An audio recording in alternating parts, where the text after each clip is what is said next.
The story begins with an event that took place several months ago. A girl was live streaming herself while baking sweetbread. She told her viewers that the smell was amazing, and the chat was filled with excited comments. She showed the camera how soft and bouncy the bread looked before ending the stream, leaving her audience eager for the next recipe. Satisfied with how it turned out, she called the session a success. Just then, her friend entered the room and asked if she was ready to leave. She reminded her that they had an appointment and that they were running late. The main character quickly changed into her outdoor clothes, apologizing for forgetting and asking if her friend planned to turn the guy down. Her friend reassured her that it would be fine. The boy was from their school, and she just needed to reject him politely to avoid any awkwardness. She even joked that he might turn out to be the perfect guy. Chohui, her friend, was used to getting a lot of confessions. She was beautiful, and people usually acted nice at first, but some didn't take rejection well. That was why the main character decided to come along, to act as her bodyguard. Ajin, the protagonist, waited nearby at a park and texted Chohui to let her know she was watching from a distance. She told her to call if anything seemed wrong. Although Ajin felt slightly reassured that the boy was a fellow student, she stayed alert. Chohui texted back, thanking Ajin and promising to finish the meeting quickly. Ajin simply replied, wishing her good luck. While waiting outside, Ajin noticed the weather had turned very cold. She looked through her bag for a hand warmer when a stranger suddenly spoke to her. A tall man had approached and asked if he could get directions. He wanted to know the best way to reach the cultural sports center. Ajin checked her phone and suggested he take a bus instead of the subway. The man told her not to rush and mentioned that there was a broadcast being filmed at the center. Before he could finish his sentence, Ajin interrupted, giving him the exact bus number. Then, without warning, he placed his hand on her shoulder and commented that she looked pretty up close. Ajin looked visibly afraid as the tall man continued speaking. He asked if she wanted to be an extra in his broadcast and told her to come with him for a camera test. He kept holding on to her and mentioned that she might meet celebrities at the filming site. Then he asked again if she was interested in going with him. His sudden shift in tone made her freeze. She couldn't speak or move. Fear took over, and she realized she was completely scared of him. Before she could react, another man stepped in and grabbed the tall man's wrist. The tall man struggled but couldn't break free. He demanded to know who the stranger was. Ajin felt a wave of relief. She recognized the new guy and noticed that he asked if she was okay. The tall man grew angrier. He started yelling, accusing the newcomer of interfering and telling him to let go. Instead, the newcomer twisted his arm and brought him to the ground. The tall man let out a loud cry as he hit the pavement. Moments later, the police arrived and took the tall man away. He shouted the whole time, claiming he wasn't a molester. Ajin, overwhelmed by everything, began crying. Through her tears, she said she would never fall for such a camera test scam. The man who helped her interrupted, telling her that if she couldn't use her hands, she should have used her feet. Then she recognized him. It was Park Junwoo, a top student from her school. Even though she didn't know many people at school, she knew of him. Still crying, she thanked him for stepping in. She said she thought she was going to die from fear and asked why he happened to be there. He simply smiled and replied that it wasn't any of her business. But now that he had saved her, he said she could do him a favor. She agreed right away because she didn't like being in debt to others. He laughed and said that all he wanted was to borrow her power bank. The request surprised her. She hesitated since it was her favorite item. He explained that he had been watching a basketball game when his phone battery died during the most important part. She tried to decline, saying she was about to go home and couldn't lend it out. At that moment, her friend noticed the two of them outside. Meanwhile, Junwoo kept pressing her, saying that if she didn't want to owe him, she should just hand it over. Inside the cafe, the boy sitting with Chohui asked her for an answer to his confession. But Chohui didn't respond. She kept staring through the window at the two people standing outside. After a brief pause, she stood up. She told him it wasn't the right time to talk about that, and that she needed more time to think. She gathered her things and explained that something urgent had come up. Then she told him she'd see him at school and left the cafe. Outside, Ajin was still asking Junwoo how much longer he needed the power bank. He said she should wait because he hadn't even plugged it in yet. Just then, Chohui came over, grabbed Ajin by the arm, and told her it was time to go home. Junwoo watched the two girls as they walked off. He didn't quite understand what was happening. Chohui gave him a quick smile as they left. She wondered if he might be connected to the boy who liked her, and if so, maybe he could be useful in the future. Chohui kept pulling Ajin along without saying much. Eventually, Ajin asked what was going on. She wanted to know why Chohui was in such a hurry, and reminded her that the power bank had been left behind. Chohui smiled and said it was nothing serious. She explained that her mom kept calling and wanted her to come home quickly. Ajin gave her a hug and asked how things went inside the cafe. Choi replied that she would explain everything on the way home. The next morning, the girls said goodbye to each other before heading to their classes. They agreed to meet again at lunch. While walking down the hallway, Ajin realized she hadn't slept well. She kept thinking about her power bank. Maybe she should have left it at home. It felt almost like a family heirloom. In class, a group of girls stood by the window, saying that Junwoo was so handsome. They had enrolled in the school just because of him. Ajin walked past them and entered the classroom. She looked at Junwoo, who was surrounded by fans, and thought that the attention must be exhausting. But he didn't seem to care. She walked over and spoke quietly, asking if he remembered her and if he had the power bank. Junwoo stood up and said he had left it at home but offered to buy her a better one. Ajin panicked and told him that wasn't necessary. She said the old one was special and asked him to bring it the next day. As she looked at him, she began to wonder if he even realized it was broken and not working at all. Junwoo started to respond with a simple, "All right." But before he could finish, the teacher walked into the classroom. The teacher asked everyone to take their seats, noting that the bell had already rung. Later, when class ended and lunch began, Ajin and Chohui sat together to eat. While they were eating, Chohui asked if Junwoo had promised to bring the power bank tomorrow. Ajin said she had reminded him clearly, and he understood that he needed to return it. Choi then suggested that she could meet Junwoo after school to collect the power bank on Ajin's behalf. Ajin seemed surprised and asked if that would be too much trouble. Chohui smiled and said it was no problem at all. She was happy to help. After school, the weather changed suddenly and it started to rain. On the bus, a few girls were glad they had brought umbrellas. Junwoo pressed the stop button to get off at the next stop. Choi happened to be on the same bus. She sat quietly, thinking about how she had always wanted to get closer to Junwoo. She never expected Ajin to be the one to help make that happen. As she stared at Junwoo's back, she wondered what she could do to speed things along. Her plan was simple. She hid her umbrella inside her bag and got off at the same stop as Junwoo. When the bus stopped, he opened his umbrella and stepped out. She followed him quickly and called out his name. As she caught up to him, Chohui introduced herself as Ajin's friend. Acting cheerful, she told him that Ajin had asked her to come and pick up the power bank.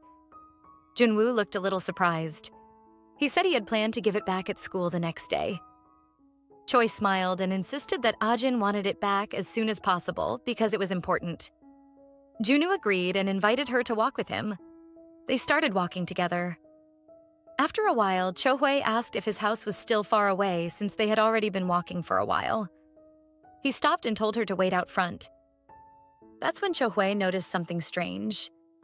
They had walked alongside a long wall the entire time.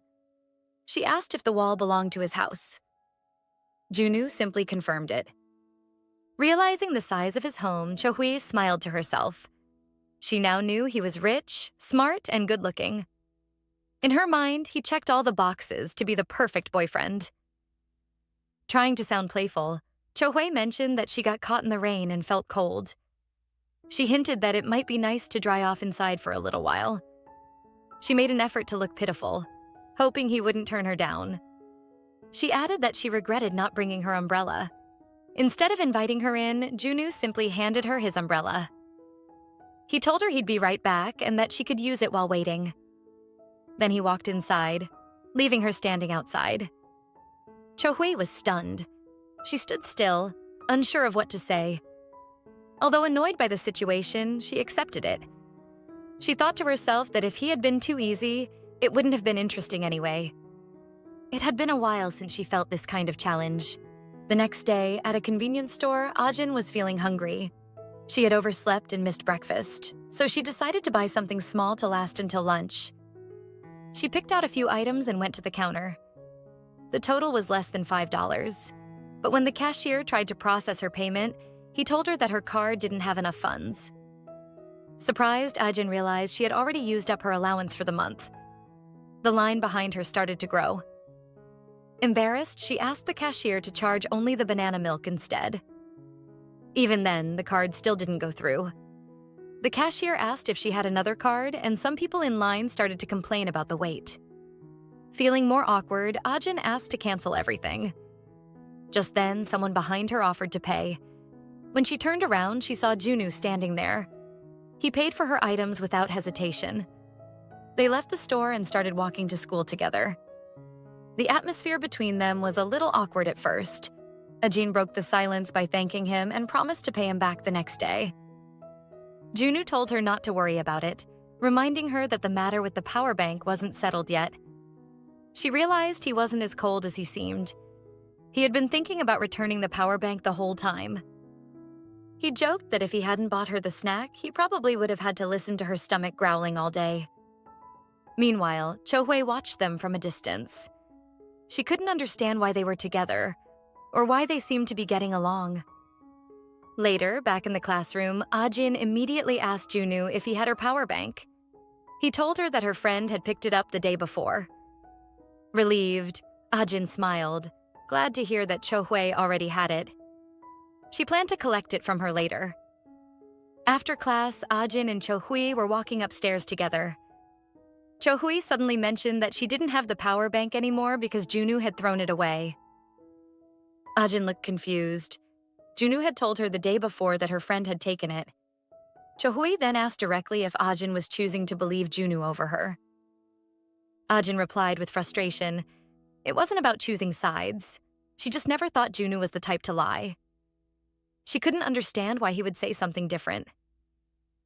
Still feeling down about the power bank, Ajin was comforted by Cho-hwee, who reminded her that she knew how much that item meant to her. Ajin remembered the moment her father had given it to her for her birthday. That memory made the loss feel even heavier. Cho-hwee acknowledged how precious the charger was. But later, when she was alone in her room, she questioned why Ajin was so attached to something so cheap. It didn't even work well. That was the moment Cho-hwee decided to tell Ajin not to get close to Junwoo. The next morning, Ajin got ready to confront Junwoo, but she wasn't sure how to approach him. He didn't seem very interested in talking to her. Meanwhile, Cho-hwee grew tired of hearing Ajin talk about the portable charger. She questioned why Ajin cared so much about something from a person she barely knew. Choi reminded her that the charger barely worked and that she might never see the person who gave it to her again. Ajin responded by saying that Cho-hwee already knew how important it was to her, but Cho-hwee quickly changed the subject. She asked if Ajin could lend her a blanket, explaining that she had forgotten hers. When Ajin entered the room to get the blanket, she noticed a group of classmates gathered around her desk. Curious, she walked over and asked what was going on. One of the girls asked if it was Ajin's birthday. Someone had left a wrapped gift on her desk, but Ajin was confused. Her birthday wasn't today. She opened the box and was surprised to see a pink portable charger inside. It looked just like the one she had lost. Her name was even engraved on it. She wondered who could have left it. At first, she thought maybe it was Cho-hwee trying to cheer her up.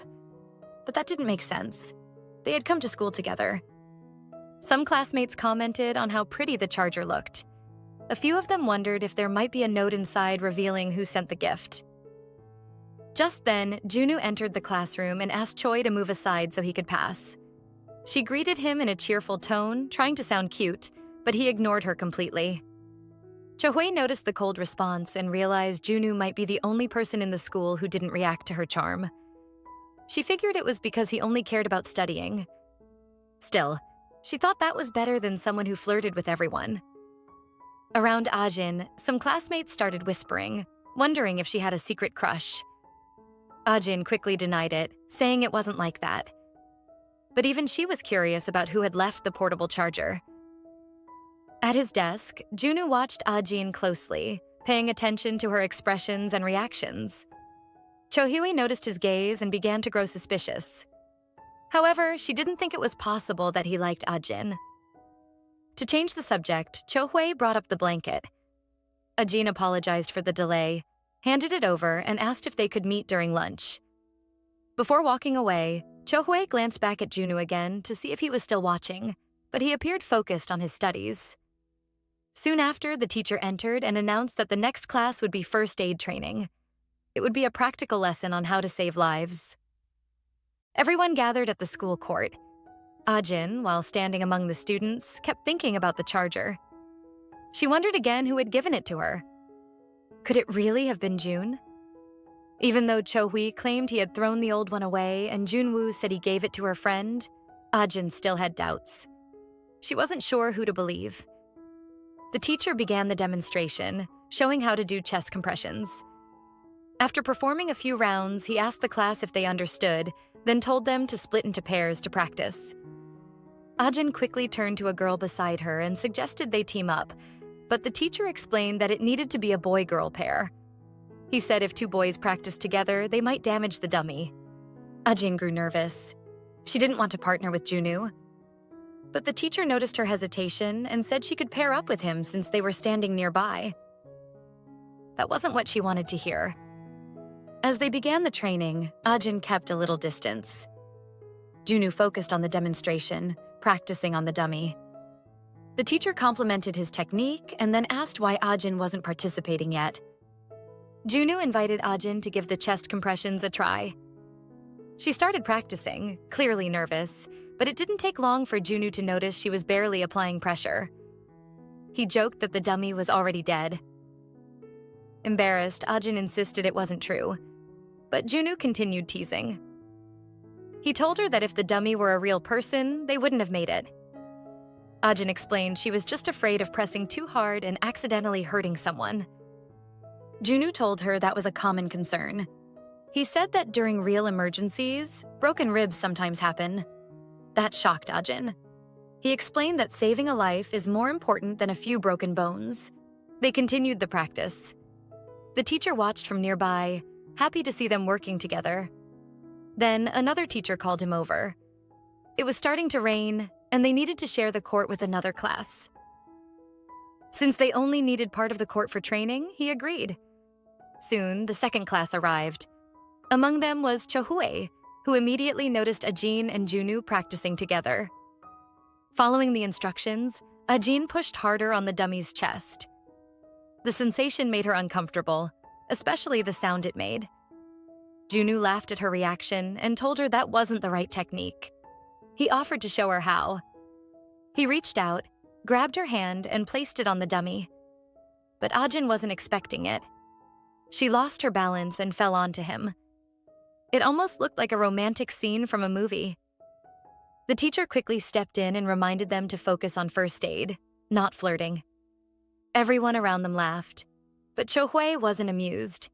She stood to the side, clearly irritated. She had warned Ajin not to get close to Junwoo. Later, back in class, Ajin tried to figure out why Chohyue seemed upset. She asked if she was feeling okay. Chohyue simply said her stomach hadn't felt good since the night before and that the physical activity made it worse. Ajin offered to take her to the infirmary for some medicine and rest, but Chohyue refused. She said she just needed a short nap and suggested they go eat since lunch break was almost over. But in truth, Chohyue was thinking something completely different. She couldn't even stand to look at Ajin's face anymore. Chohyue couldn't take the situation any longer. She asked Ajin to go get lunch alone and pretend they were together. She claimed it was only because she didn't want Ajin to skip a meal. Ajin was touched by the gesture. She agreed to go alone and told Chohyue not to worry. She should just rest and take her medicine. But in truth, Chohyue was thinking about how to create distance between Ajin and Junwoo. She hoped the charger hadn't come from him. At the cafeteria, Ajin felt a bit awkward sitting alone. Eating by herself made her uncomfortable. But before long, Junwoo and his friend showed up and asked where Chohyue was. Without waiting, Junwoo pulled out a chair and sat next to her. Ajin was surprised. Then he handed her his sausages. His friend looked annoyed. The sausages were the best part of lunch, and he had wanted them for himself. Ajin assumed Junwoo was doing all this because he still felt guilty about the lost charger. Trying to lighten the mood, Junwoo joked that she needed to eat more and get stronger, especially after falling on top of him during training. Ajin was embarrassed. She quickly said that she only fell because he had pulled her so suddenly. Junwoo's friend grew suspicious. It wasn't like Junwoo to talk to girls, let alone share his food. Ajin kept eating but couldn't stop thinking about how to bring up the new charger. Still, part of her was glad she didn't have to eat alone. Realizing this made her feel uneasy. She tried to convince herself that she was fine on her own and didn't need anyone. After a while, Junwoo's friend stood up to get more food. Meanwhile, Ajin stayed focused on her plan to talk about the charger. Junwoo seemed confused, watching her continue to eat without stopping. The next morning, Ajin left the house late and nearly missed the bus. She caught it just in time before it pulled away. As expected, the bus was crowded and there were no empty seats. That's when she spotted Junwoo sitting quietly. The memory of falling on top of him came rushing back, and she immediately felt embarrassed. To make things worse, Ajin remembered how Junwoo had joked about her falling on him during lunch. Embarrassed all over again, she made a silent decision. She'd ignore him completely. Pretend he didn't exist. Pretend she didn't hear him, see him, or even remember the sound of his laugh. The bus driver suddenly announced that there had been an accident ahead. Traffic was backing up, and more passengers were expected to board at the next stop. The front of the bus started getting crowded. Passengers began shuffling to the back to make room. Ajin stayed where she was. She didn't want to move closer to Junwoo, but the driver wasn't having it. He scolded her, telling her to move back like everyone else. Junwoo, watching the whole thing, let out a chuckle. That laugh, it made her cheeks burn. Humiliated, she inched her way toward the back, doing her best to act invisible. Junwoo pointed to the space near him and casually said, "You can stand here." "There's room." Reluctantly, she took the spot. She told herself she was only doing it to avoid another scolding. Junwoo thought for a moment. Maybe he should offer her his seat. But before he could, the bus made a sharp turn. Everyone staggered, struggling to keep their balance. Ajin lost hers entirely. She stumbled, right into Junwoo's lap. The silence between them shattered. Her eyes went wide. His did too. In a panic, she scrambled up, but in the rush, her head smacked against his chin. They both winced in pain. "Sorry," she blurted out, red-faced. "I didn't mean to fall on your thighs." Junwoo managed a soft smile, trying to hide his own fluster. He'd caught a faint, sweet scent from her hair, something soft and familiar. "It's okay," he said. "It happens."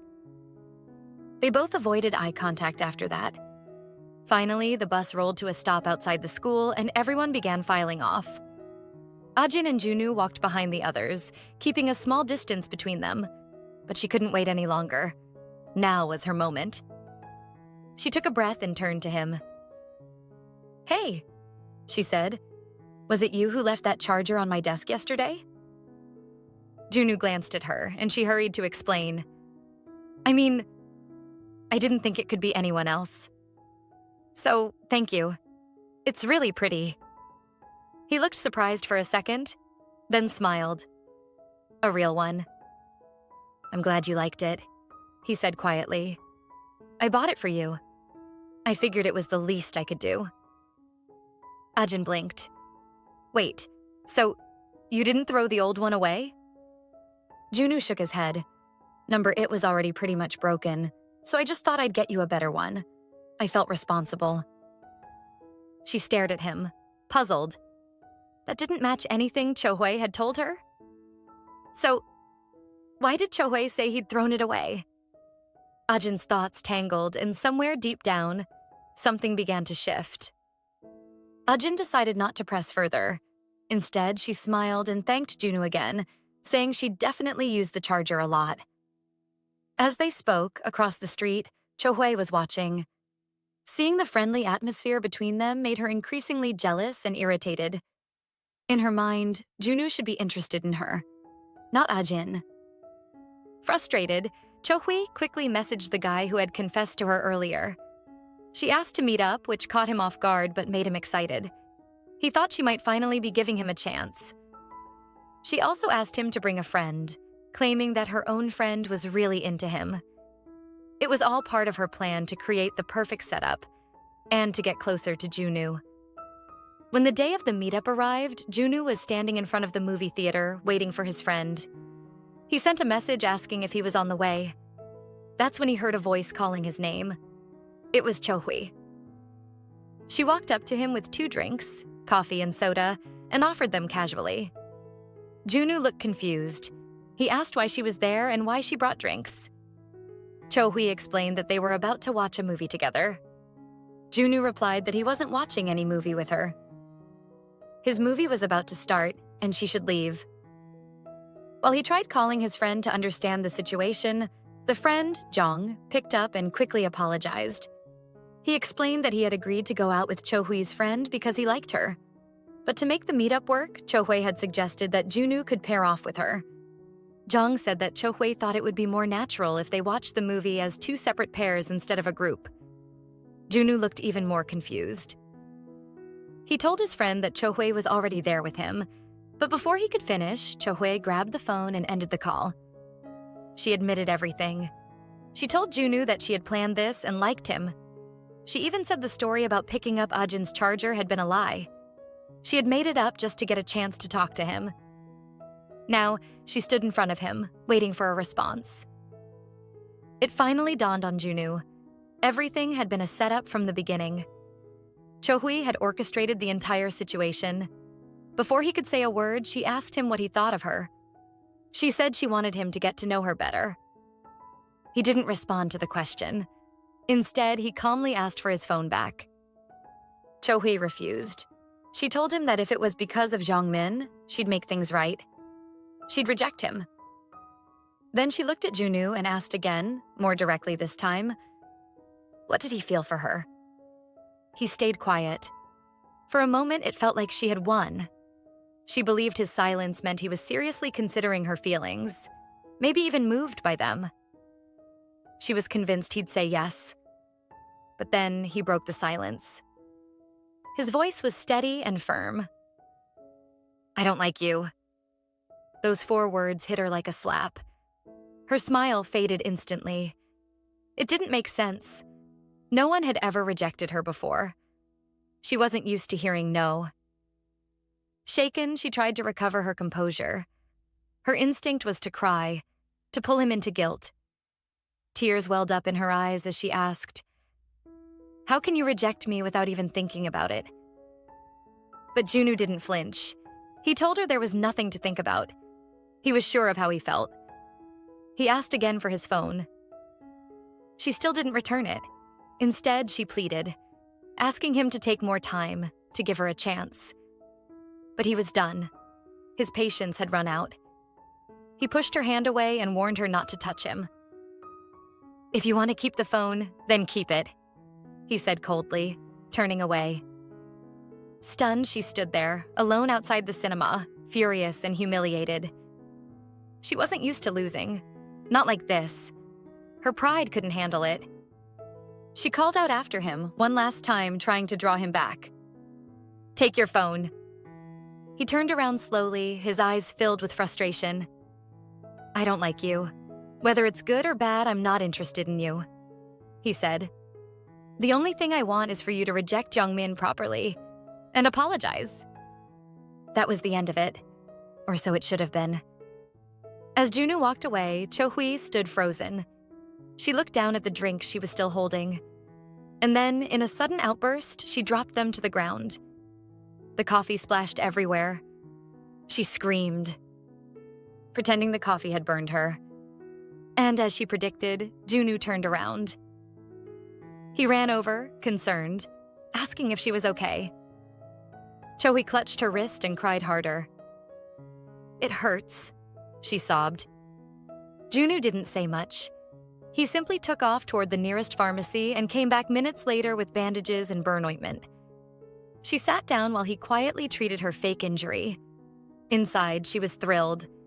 Even if he didn't love her, he was still showing her kindness. And in Cho Hui's mind, that meant there was still a chance. A small opening. A crack she could slip through. Because in her world, attention was currency. And she wasn't done playing yet. For the first time, Cho Hui felt like she was truly falling for someone. As Junwoo focused on wrapping her hand, she mentioned that her heart was racing, because he was holding her hand. He quickly stood up, let go, and said he was leaving. Cho Hui believed he was just embarrassed and didn't know how to handle his feelings. Before he walked away, she handed him his phone and quietly apologized for her earlier behavior. He didn't say anything. He just turned and walked off. She stayed behind, completely love-struck, convinced he was shy and flustered. But she was mistaken. Later that day, at Cho Hui's house, Ajin arrived in a rush. She was worried about her friend's injury. Cho Hui, still lying down, asked her to lower her voice. She said she had a bad headache. Ajin noticed the bandages on Cho Hui's hand were done poorly. She asked to take a closer look, but Cho Hui quickly pulled her hand back. She remembered Junwoo bandaging her earlier and didn't want to reveal anything. Ajin assumed her friend was just in pain, but Cho Hui explained she didn't want anyone touching the burn. Inside, she reminded herself to be more careful. She couldn't let her real feelings slip. Then, Cho Hui quickly changed the subject. She asked about the delicious smell coming from what Ajin had brought with her. It was a small bun. Ajin had made it after hearing about her friend's injury. She brought it as a gesture of care. Cho Hui smiled and said she loved Ajin's homemade buns. She suggested they go to her room, eat, and watch Netflix. Of course, Cho Hui planned to keep acting sick to make Ajin do everything for her. She claimed her hand still hurt and asked Ajin to set the table. While setting things up, Ajin noticed the trash bin was in the way. She moved it aside, but something inside caught her attention. She looked closer and spotted something pink, her old portable charger. She picked it up and saw her name engraved on it. Confused, she turned to Choi and asked why her charger was in the trash. Choi, distracted and admiring her bandaged hand, realized too late. She had forgotten to take out the trash. And now, the evidence was sitting right in front of them. Ajin kept thinking about the situation. She couldn't understand why the charger had ended up at Choi's house if Junwoo hadn't thrown it there. Choi didn't know how to respond. She looked at Ajin, silently trying to come up with a way out. Eventually, she said that she had found the charger in Junwoo's trash. She explained that she had been passing by his house, saw something pink in the bin, and realized it was a portable charger. She claimed that she took it because it felt wrong to leave it there. According to her, it was too cold-hearted of Junwoo to throw it away, so she decided to keep it for her friend. But the explanation didn't hold up for long. Ajin remembered that Chi disliked touching anything dirty. That detail didn't add up. Chi tried to keep the story going. She said she only took it because she knew how important it was to Ajin. She insisted that even though she hated doing something like that, she had done it out of care for her friend. She added that she hadn't returned it earlier because she couldn't remember where she had put it. She also said she felt hurt being questioned by someone she cared about. Ajin, still unsure but wanting to believe her, gave Chi a hug. She accepted the explanation and thanked her friend for doing something difficult just to help. The issue was dropped and things returned to normal. The next day at school, the teacher announced a new assignment. Students would have to work in pairs. To avoid any problems, the teacher explained that the pairs had already been assigned. The class didn't like the idea, but the teacher asked them to check the list before complaining. Everyone rushed to the paper, eager to see who would be Junwoo's partner. It turned out to be Ajin. Some students said she was lucky. Junwoo was known for being smart. A few of the girls felt jealous. They had wanted to be his partner too. Ajin, however, wasn't excited. She still felt awkward being around Junwoo after everything that had happened. She walked up to him and asked when they should start the assignment. Instead of waiting for her to speak, Junwoo took the lead. He said they needed to set a time soon since the school schedule was tight this semester. They agreed to meet on Saturday. When Saturday arrived, the weather was clear. Spring flowers were blooming, and Ajin thought it might be nice to hang out with Chi after finishing the assignment. She arrived at the cafe a little early and found a seat. The place was busy and full of people. She began organizing her things on the table while waiting for Junwoo.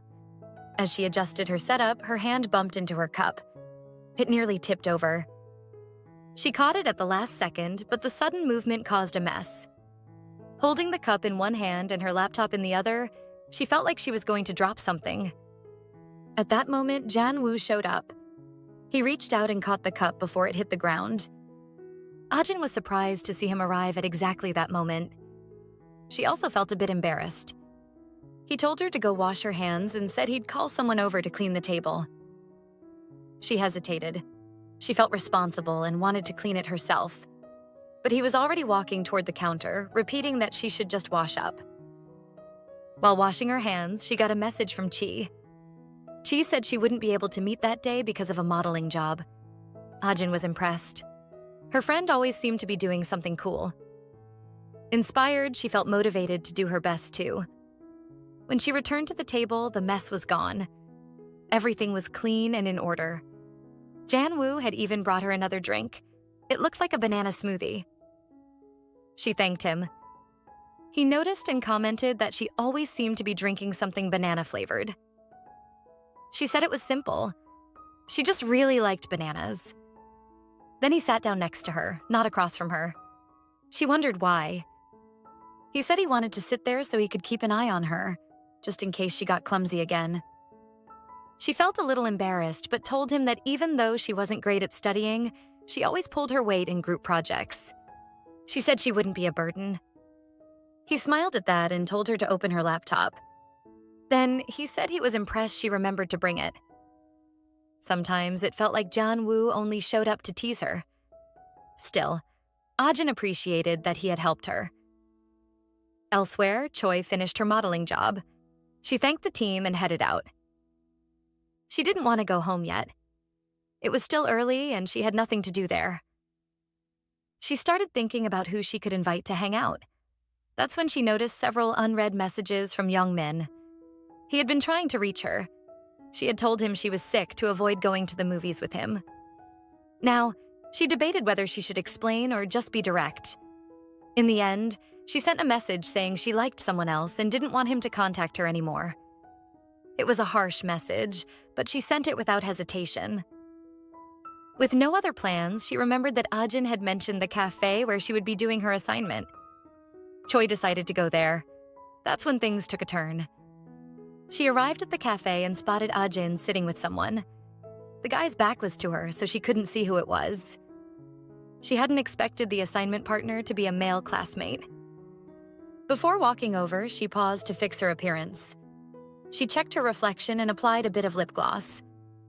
Meanwhile, Ajin was quietly impressed. Junwoo was writing the entire assignment in English. He didn't even need a translator. He worked quickly and confidently. Then his phone rang. It was Young, who was clearly upset. He had just been rejected and needed someone to talk to. Junwoo looked annoyed. He seemed to guess that Choi hadn't handled the situation gently. After the call, he told Ajin that something had come up and he needed to leave. Most of the work was already done. He told her she just needed to finish the design part. Ajin understood and told him to go ahead. She said not to worry. She would handle the rest. She felt motivated to do a good job, especially since he had already done so much. Choi was still nearby, pretending to check her makeup in the mirror. She overheard Junwoo talking on the phone again. He said he was heading to another friend's house to meet Young Min. Only then did she realize the guy sitting with Ajin had been Junwoo all along. Instead of saying anything, she sat down at a nearby table behind Ajin. She waited in silence while Ajin kept working. Eventually, the protagonist stood up and headed to the bathroom. While Ajin was away, Choi saw a chance to cause trouble. She thought that if the project files disappeared, Junwoo wouldn't get a good grade. That would likely make him upset with Ajin. She tried to open Ajin's laptop, but it was locked with a password. Her first guess was Ajin's birthday. It didn't work. She kept trying different combinations. After a few more failed attempts, she hesitated but decided to try one more. To her surprise, the password turned out to be her own birthday. She paused. Realizing Ajin had used her birthday made her feel something unexpected. It was a reminder that her friend really did care about her. Because of that, she changed her mind. Instead of deleting the whole file, she removed everything except the first and last page. Then she arranged the screen so that when Ajin returned, she'd just send the email without double-checking the content. Choi felt excited thinking about how surprised Ajin would be when the mistake was discovered. The next day, the teacher began class by talking about the assignments. She said some groups hadn't submitted their work, even though she had made it clear that missing the deadline would affect their grade. Then, she started reading out the names of the students who didn't turn anything in. Ajin and Junwoo were on the list. They were both shocked. The entire class began to whisper and react. Everyone knew Junwoo was one of the top students in English. It didn't make sense that he hadn't submitted the assignment. People started guessing that the issue might have been Ajin's fault. Ajin quickly spoke up. She said she had sent the assignment and asked the teacher to check her email again. The teacher confirmed that a file was sent, but there seemed to be a problem. She asked if Ajin had reviewed the document before sending it. Ajin opened the file to see what was wrong. She was stunned. Only the first and last page were there. Junwoo's entire portion of the project was missing. The class started to laugh and make comments. Some said they must have spent all their time on the design and forgotten to do the actual work. Ajin began to panic. She realized that Junwoo's grade might suffer because of this. She couldn't understand what had happened. She was sure she had checked the file before sending it. Feeling embarrassed, she asked the teacher if there was any way to get more time and resend the assignment. Junwoo finally spoke up. He apologized to the teacher and said there had been a mistake. He explained that he had just resent the assignment file. Ajin was surprised. She hadn't known he still had a copy of the files. The teacher accepted the explanation, more or less, but said they needed to be fair to the other students who submitted their work on time. So, she asked Junwoo and Ajin to present their assignment in front of the class. Ajin became nervous right away. She wasn't prepared to speak. Junwoo told her not to worry. He said she only needed to handle changing the slides. Even though she trusted he would do well, she still felt uneasy. She knew this was all happening because of her mistake. As soon as Junwoo began the presentation in English, the class grew quiet. Everyone was impressed by how clearly and fluently he spoke. The teacher seemed pleased. She had expected him to do well. Even Ajin was surprised. She knew he was good at English, but not that good. When the lunch bell rang, the class rushed to the cafeteria. Ajin called out to Junwoo before he could leave. She told him how impressed she was by the way he spoke, especially without any preparation. She added that now she understood why everyone had been jealous that she was paired with him. Then, before he could reply, she quickly apologized. She said she had checked the file before sending it and didn't know how the problem happened. She told him she wanted to find a way to return the favor. Just as Junwoo began to say it was fine and that she didn't need to worry, Young appeared. He interrupted and called Junwoo to go eat lunch with him. Junwoo left with Young, leaving Ajin alone in the classroom. Even though Junwoo told her it was okay, Ajin couldn't stop thinking about how to make it up to him. Meanwhile, Choi was walking around the school looking for Ajin. She wanted to see how upset Ajin was. She assumed Junwoo must have blamed her and that she would be feeling miserable. When she finally found her, Choi smiled and asked how things were going. To her surprise, Ajin seemed cheerful, much more than she had expected. Ajin explained everything that had happened. She talked about how Junwoo had saved the presentation and how well he had spoken. She said they would probably still get a good grade. Now she was trying to decide which snack to buy to thank him. Choi listened, but she was clearly irritated. Her plan had completely backfired. In the school courtyard, Young was talking with Junwoo. He said things weren't going the way he had hoped. Junwoo asked what he meant. Young explained it was about Choi. They had talked the day before, and things seemed fine. He had felt better afterward. But today, those feelings had come back. Even when he tried to avoid her at school, his heart still raced when he saw her. He said it was the first time he had ever felt that way. Even knowing she liked someone else, he thought maybe there was still a chance. Junwoo disagreed. He told Young not to get his hopes up and said he was just imagining things. But Young didn't listen. He said Junwoo didn't understand love at all. Since the school trip was coming up, he planned to use that time to get closer to Choi. Junwoo remembered when Choi had confessed her feelings to him. He told Young to drop the idea and focus on studying. He reminded him that if his grades dropped, he'd lose his phone. Young didn't care. He said love was more important than school and that Junwoo wouldn't understand because all he did was study. Young added that Junwoo didn't have anyone he wanted to see the spring flowers with.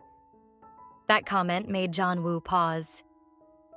For some reason, he thought of Ajin, specifically how impressed she had looked during the English presentation. Meanwhile, someone else wasn't happy about how close Junwoo and Ajin were getting. Choi was starting to regret everything she had done. Her efforts to sabotage Ajin hadn't worked. In fact, it seemed like she had only helped bring the two of them closer. Ajin didn't even seem to care about Choi's warnings to stay away from Junwoo. That made her even more irritated. Later, Choi came home, tired and with a headache. She just wanted to rest. But as she opened the front door, she heard raised voices. Her father had shown up. He was asking her mother for a divorce. The argument in Choi's house continued. She couldn't understand why her father even came around anymore. Every time he did, it ended in a fight. This time was no different. Her father said he had found someone else. That was why he wanted a divorce. Choi felt overwhelmed. Things at school were already hard enough, and now she had to deal with this all over again at home.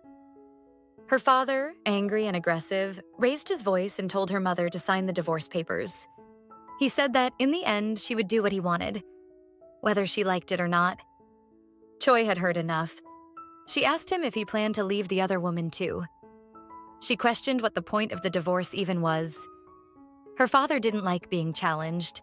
Without saying anything more, he slapped Choi across the face. That moment said a lot about the kind of man he was, and gave some insight into how Choi's thinking had become so twisted. Her mother stood up then. She told him he had no right to lay a hand on their daughter. She told him to leave and said she wasn't giving him the divorce. Eventually, he left the house. Choi's mother tried to comfort her, but Choi pulled away and said her father wasn't even human anymore. She told her mother to just sign the papers. She said that after everything, after being hit, it made no sense to protect him. Her mother, still holding on to some hope, told her not to say that. She reminded her that, no matter what, he was still her father. That only made Choi angrier. She yelled at her mother, saying she was worse than her father for letting things get this far. Then she stormed into her room and locked the door. Inside, she sat down and started thinking about her life. She wondered how she could ever change it. But her thoughts were interrupted when she noticed a box of sweets on her desk. Ajin had sent them, along with a note saying how much she cared about her friend. That made Choi even more upset. She knocked the cookies onto the floor in frustration. To her, everything always worked out for Ajin, but nothing ever seemed to work out for her. In that moment, she made a decision. All the anger and hate she had been holding inside would now become a plan to destroy Ajin. Later that night, at Junwoo's house, he was in the middle of a private lesson with his tutor, but he couldn't concentrate. His mind kept going back to the moment with the spring flowers. He wondered why, at that time, he had thought of Ajin. His tutor noticed he was distracted and asked if something was on his mind. The tutor commented that it was the first time he had seen Junwoo this distracted. Junwoo brushed it off and said he was just spacing out. But the tutor pushed a little further. He asked if maybe Junwoo was interested in someone. Before he could answer, Junwoo's thoughts drifted again, to Ajin. For the first time, he blushed while thinking about her. The tutor reminded him to focus and continued with the lesson. Meanwhile, at Ajin's house, she was in the kitchen, baking cookies. She planned to give them to her friends during the school trip the next day. Her parents came home from work. They told her not to stay up too late since she had a big day tomorrow. Ajin said she was almost done and would go to bed soon. They smiled and said her friends were lucky to have someone like her. Her father, happy to see her in a good mood, gave her some money. He told her to enjoy the trip and maybe buy a few small gifts. Back in her room, Ajin started packing. She decided to bring her portable charger. Looking at the 2 chargers she now had, she remembered something from a year ago. It was during camp at Y University. In the dorm, Ajin had tried to convince the other girls to stay the night. It was their first day of camp, and she thought it would be fun. But the others weren't interested. They said they only signed up for the extra credit and didn't want to spend the whole night there. They also mentioned that Ajin had been scolded in class earlier for dozing off, and she didn't seem to care about her grades anyway. The group agreed to leave together. Ajin, not wanting to be left alone, decided to go with them. Later, they tried to sneak out quietly in the dark, but they were caught when the hallway lights came on. The instructor's assistant had been waiting and stopped them. Ajin was caught off guard. She was impressed by him. Calm, direct, and sharp. In that moment, she blushed and realized she might be feeling something new. Maybe for the first time, she was experiencing what people call love at first sight. Back then, Ajin didn't know where she got the courage. But she remembered walking up to him and asking for his phone number. They started talking almost every day. But everything changed when he got a girlfriend. Even though she had never confessed her feelings, it still broke her heart. She realized then that to him, she might have just been a student he met during camp. And in that moment, something else became clear. The portable charger wasn't a gift from her father after all. It had been from him, her very first crush. She smiled as she looked at the charger. She wondered how he was doing now. Back in the present, the scene shifted to Y University. Her former crush was standing on campus, surrounded by a group of girls. They were congratulating him on getting a teaching internship. They asked him where he would be working. He told them, Soren High School. So that was the little spoiler for what's coming next. Now, it was finally the day of the school trip. The students were complaining, saying they wished they were going to an island or somewhere farther away. Ajin wasn't focused on that.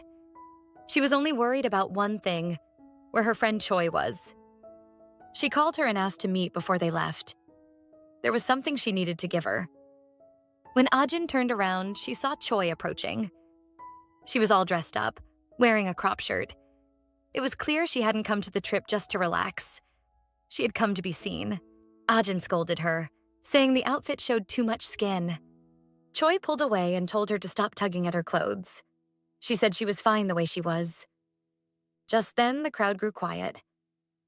Everyone turned to look at Junwoo. Even Ajin and Choi paused, surprised at how good he looked in casual clothes. Some girls rushed over to him. They complimented him and asked if he had already chosen a seat for the train ride. Meanwhile, Junwoo's friends were getting ready for the trip in their own way.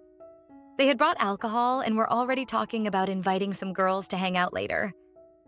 Choi immediately paid attention. She wanted to get closer to Junwoo during the trip. The boys mentioned that the room they planned to use for the hangout was going to be Ajin's. Choi stepped into the conversation and called out to Youngmin. He was caught off guard. He hadn't expected her to speak to him. She said she didn't mean to interrupt, but their night sounded fun, and she wanted to join. Youngmin, clearly excited, said yes right away. He thought it was amazing that she wanted to be there. Soon after, the students began settling in on the train. They found their seats, took pictures, and laughed with their friends. But Choi didn't feel comfortable. She didn't understand why everyone was taking so many photos. After all, it was just a train ride. She shrank back into her seat, trying to avoid being in any pictures. Earlier that morning, before she left home, her mother had handed her an envelope full of money. She said it was from her father, for Choi to spend during the trip. Choi got angry. She threw the envelope aside, saying there was no point in giving her money now, not after everything he had done. But as always, her mother only said that she shouldn't speak badly about her father. In another train car, Ajin was feeling too warm. She had worn a long-sleeved shirt and now regretted it. She tried calling Choi to ask if she wanted to go to the vending machine with her, But Choi was asleep, so Ajin decided to go alone. When she reached the vending area, she saw Junwoo already there, getting a drink.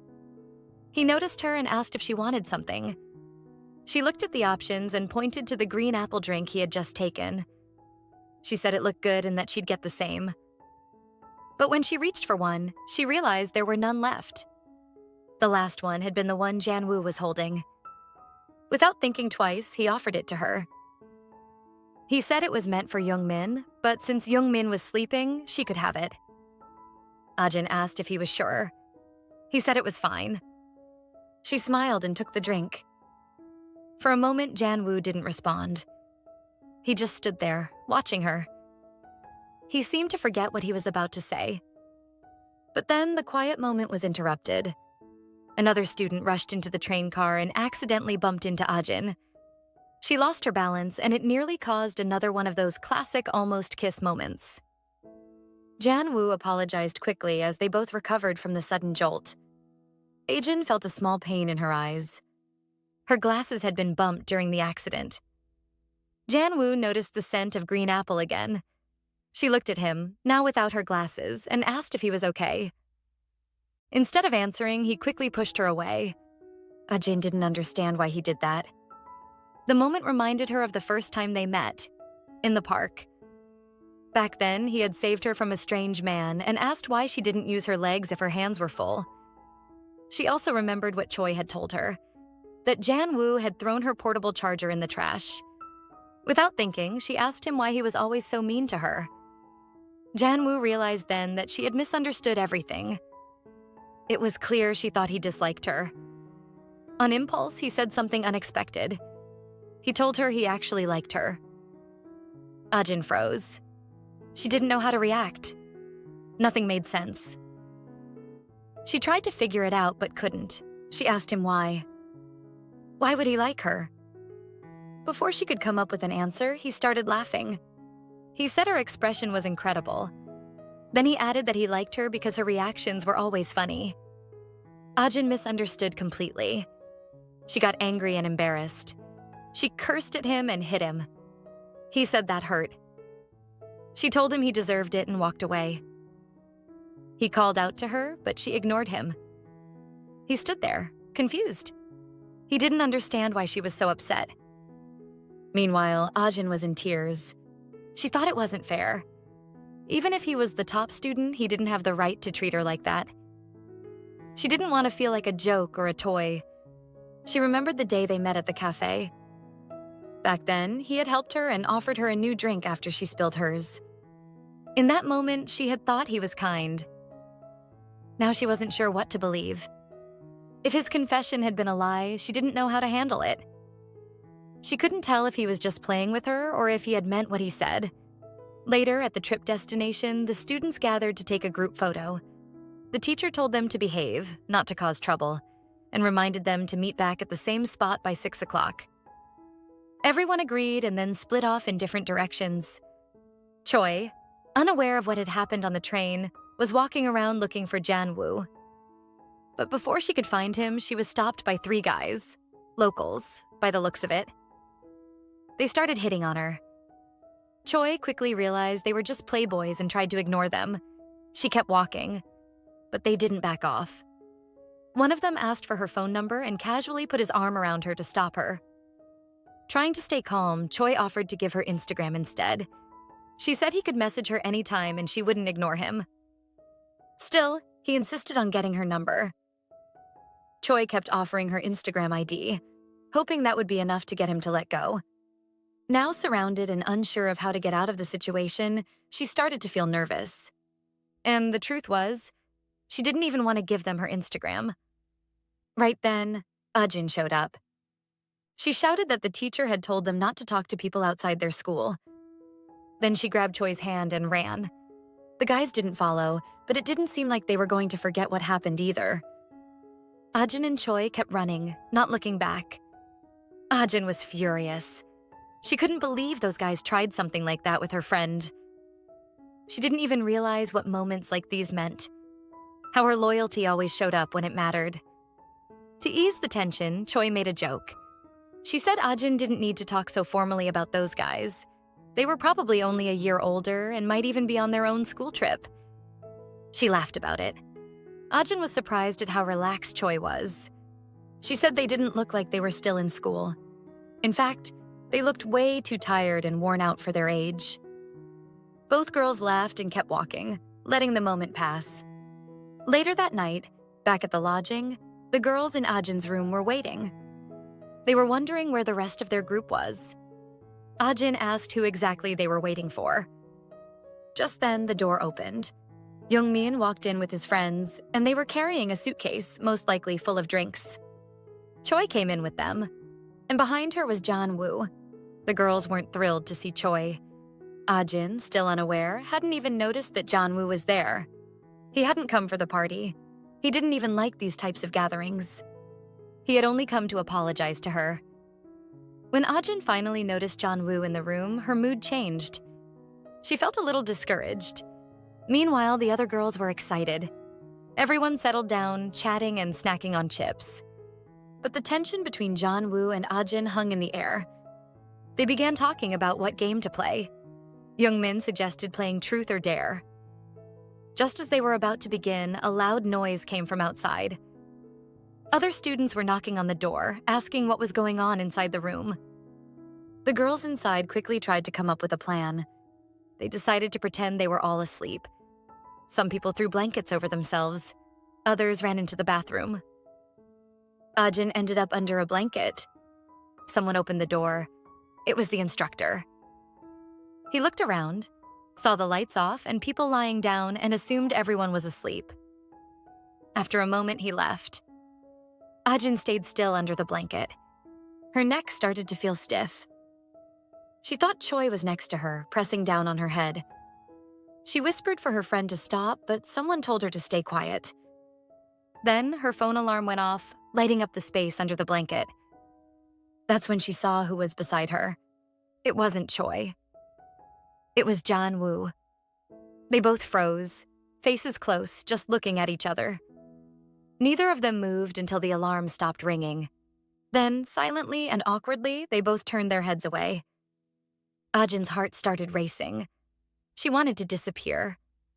She tried to think of a way to get out without anyone noticing. She convinced herself that Junwoo would probably push her away again, just like he did on the train. And then he'd laugh at her. For some reason, she had it in her head that he didn't like her at all.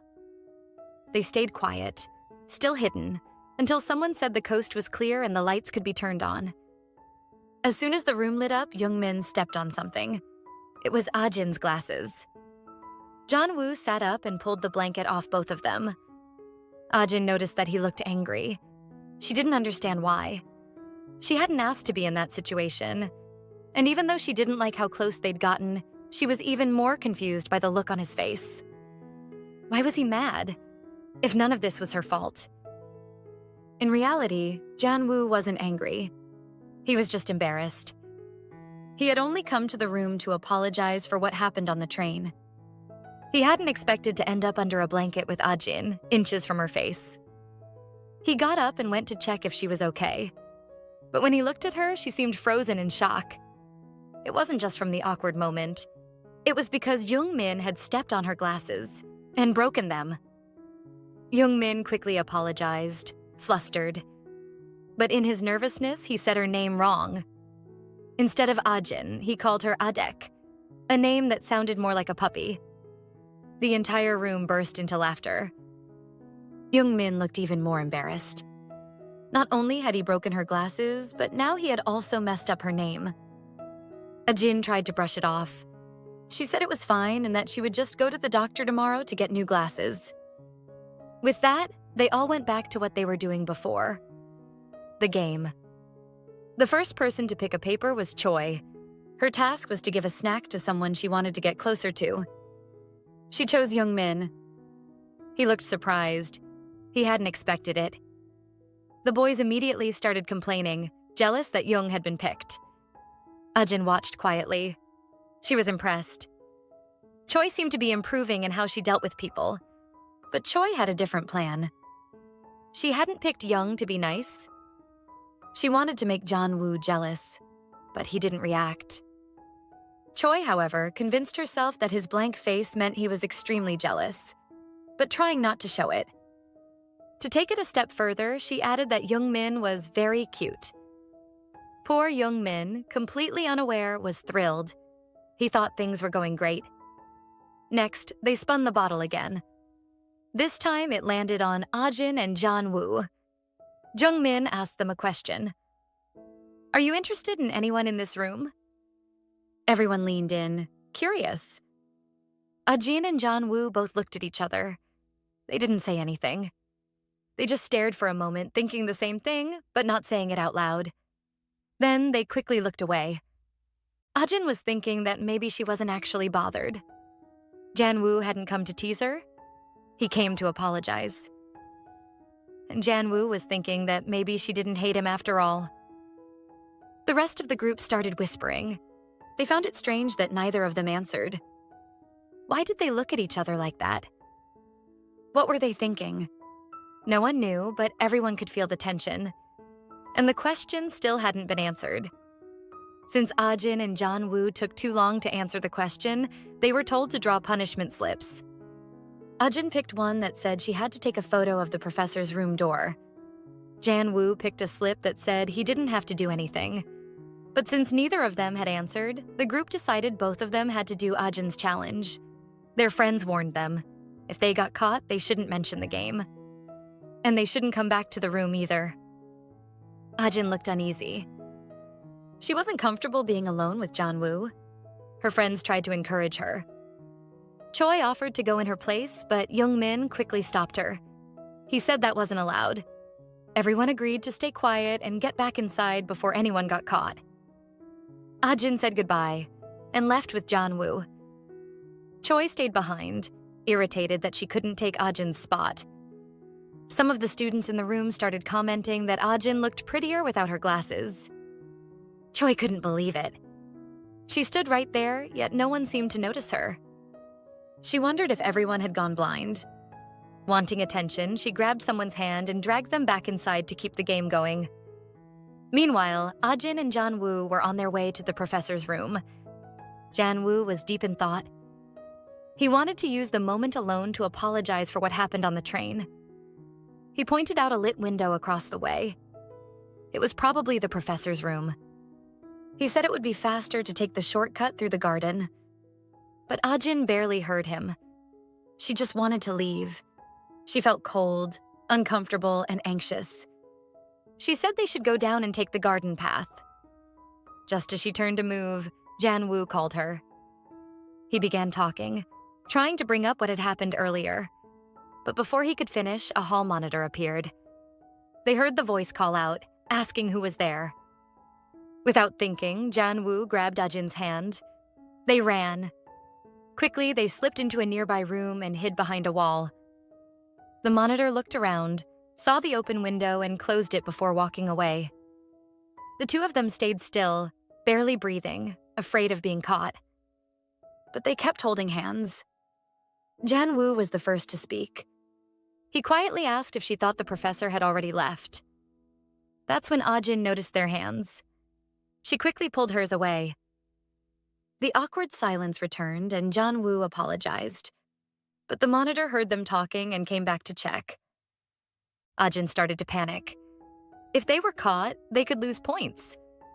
Junwoo stood up and told her to stay hidden. She asked what he planned to do, but before he could answer, the door started to open. He opened it first and walked out, pretending to be on the phone. The hall monitor paused. But when he saw it was Junwoo, he relaxed. Junwoo was the top student at the school. The monitor smiled, thinking it had just been some troublemakers. He asked Junwoo what he was doing there. Junwoo apologized and said he knew he wasn't supposed to be out late. He explained he had been talking on the phone. The monitor told him it was fine. Ajin, still hiding, watched the whole thing. She noticed how different the tone was with Junwoo. How respectful the monitor was. Even so, Junwoo would still get a small penalty point for being out late. The monitor asked if he had seen anyone else around. Junwoo calmly said no. He nudged the door closed with his foot, blocking the view into the room where Ajin was hiding. Ajin realized what he was doing. He was protecting her. If they got caught together, rumors would definitely spread. Even so, she felt guilty. He was getting a penalty because of her. And she knew, for someone like him, grades mattered a lot. The monitor finally left, reminding him to head back to his room soon. When the coast was clear, Junwoo told her it was safe to come out. Ajin stepped out slowly, looking guilty. He asked if she was okay. She said she wasn't scared. There was nothing wrong with her expression. She just felt bad that he got penalized because of her. He told her not to worry about it. Then he said they should finish what they started and take a photo of the professor's door. Ajin was surprised. She had assumed he would give up on the task after getting a penalty. Ajin suggested that maybe they should just go back to the room. But Junwoo smirked and asked if she was too scared to finish the mission. She looked irritated and replied that she wasn't scared. She was just worried about him. That made him laugh. She didn't understand why. She asked if he thought she was funny. She told him he was always teasing her, and if he didn't like her, it would be easier to just ignore her. The tension returned. He didn't say anything right away. She waited, confused by his silence. Then, without warning, he gently placed his hand on her head. He told her that even if he joked around, he would never mistreat her. He said he didn't hate her. That was the reason he had come all the way out there. He turned and started walking ahead. He told her to hurry up, or they might get caught again. Ajin stood there for a second, taking in his words. Maybe something was finally changing between them. She followed closely behind him as they made their way to the teacher's office. Her steps were quiet, her body trembling in the cold.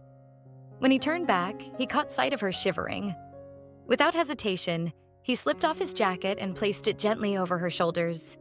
The warmth steadied her, and though her heart still raced, she found herself a little more at ease. Yet doubts clouded her mind. She couldn't believe his small act of kindness, brushing it off as a prank. Her flustered reaction broke through in frustration, but instead of taking offense, Park Junwoo only laughed. To him, her outburst looked strangely amusing. With a playful smirk, he turned and walked ahead, his laughter echoing softly as she trailed after him, still caught between anger and confusion. They arrived at the teacher's office and quickly snapped a picture, proof of the door's number to show the others waiting inside. But when they returned, all eyes shifted toward Ajin, still wrapped in Junwoo's jacket. Whispers began to spread, teasing comments sparking louder than she could bear. She explained hurriedly that he had only lent it to her because of the cold, but no one seemed to believe her. The noise grew heavy, filling the room with restless chatter until Junwoo himself could no longer stand it. He slipped away quietly, leaving behind the chaos. They pleaded for him to stay, but his decision was firm. One by one, the group began wishing each other goodnight. Yet, in one corner of the room, a quiet sorrow lingered. Chohee sat alone, sulking, her heart heavy with disappointment. She had longed for just a moment to speak with him, but he was gone too soon.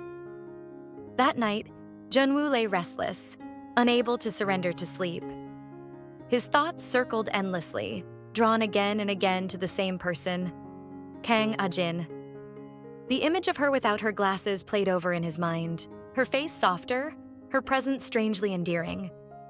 He caught himself, uneasy with the thought. Cute? He shouldn't think of her that way. And yet, no matter how he tried, his mind would not let her go. Eventually, he drifted into sleep, his mind still restless from the thoughts that had kept him awake. In his dream, it felt as though he was back at school again. And there she was, Kang Ajin. She stood trying to fix her hair, fumbling as she searched for her headband, unaware that it was already in her hand. The sight made him smile. He went closer to her and showed her the headband on her wrist. She was grateful, but he made a remark that made her feel he was teasing her. She started to shout at him, but before he could do anything else, the dream began to fade. The scene slipped away, and soon he found himself back in his room. It had only been a dream, shaped by the thoughts that had followed him into his sleep. He told himself not to think of her again, but no matter how he tried, her presence lingered. The next morning, the teacher returned with a new pair of lenses for Ajin so she could use them during the school trip. At the same time, Choi Jung-min was scolded for his actions. He felt bad and offered his apology, though Ajin wasn't too upset.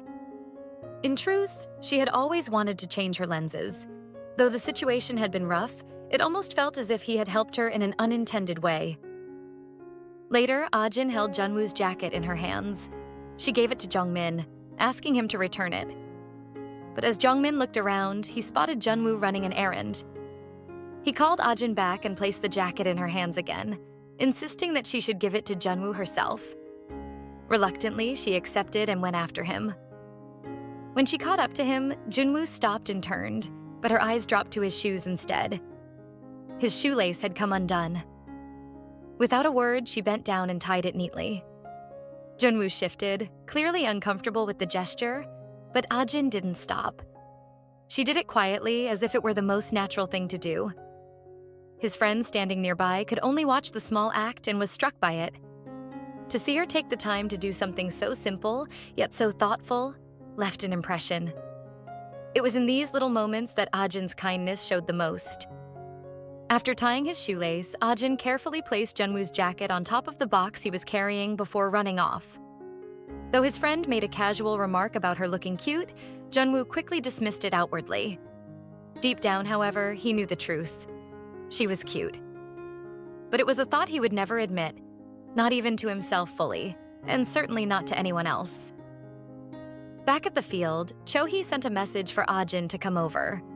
Her chest tightened with jealousy as she noticed groups of students happily taking pictures together. Then, her phone rang. It was a wealthy man she had met a few weeks earlier. She disliked speaking to him, but there were things she wanted that only he could provide. With practiced ease, she feigned interest and told him about an expensive handbag she wished to own, claiming her wealthy friend had just bought one.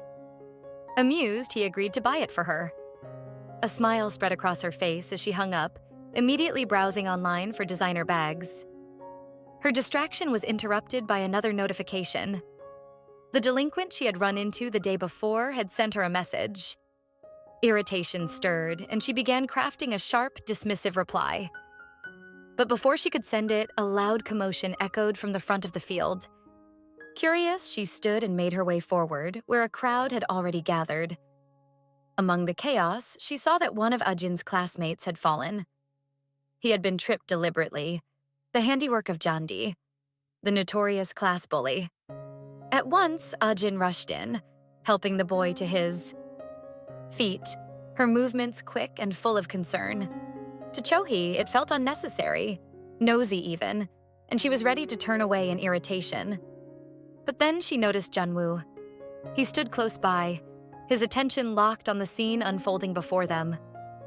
Hoping to draw his eyes, Cho-hee tried to appear vulnerable, pitiful even. Yet her efforts went unnoticed. Junwoo's gaze never wavered, his focus entirely fixed on one person, and it wasn't her. It was Ajin. The realization cut deep, filling Cho-hee with a quiet, bitter jealousy. Cho-hee's heart tightened with jealousy. The sight of Junwoo's eyes fixed on Ajin gnawed at her, and she couldn't let it go. She pulled Ajin aside, leading her to a quieter corner away from the crowd. In her mind, there had to be a reason. Something that happened during the mission that made him look at Ajin in such a way.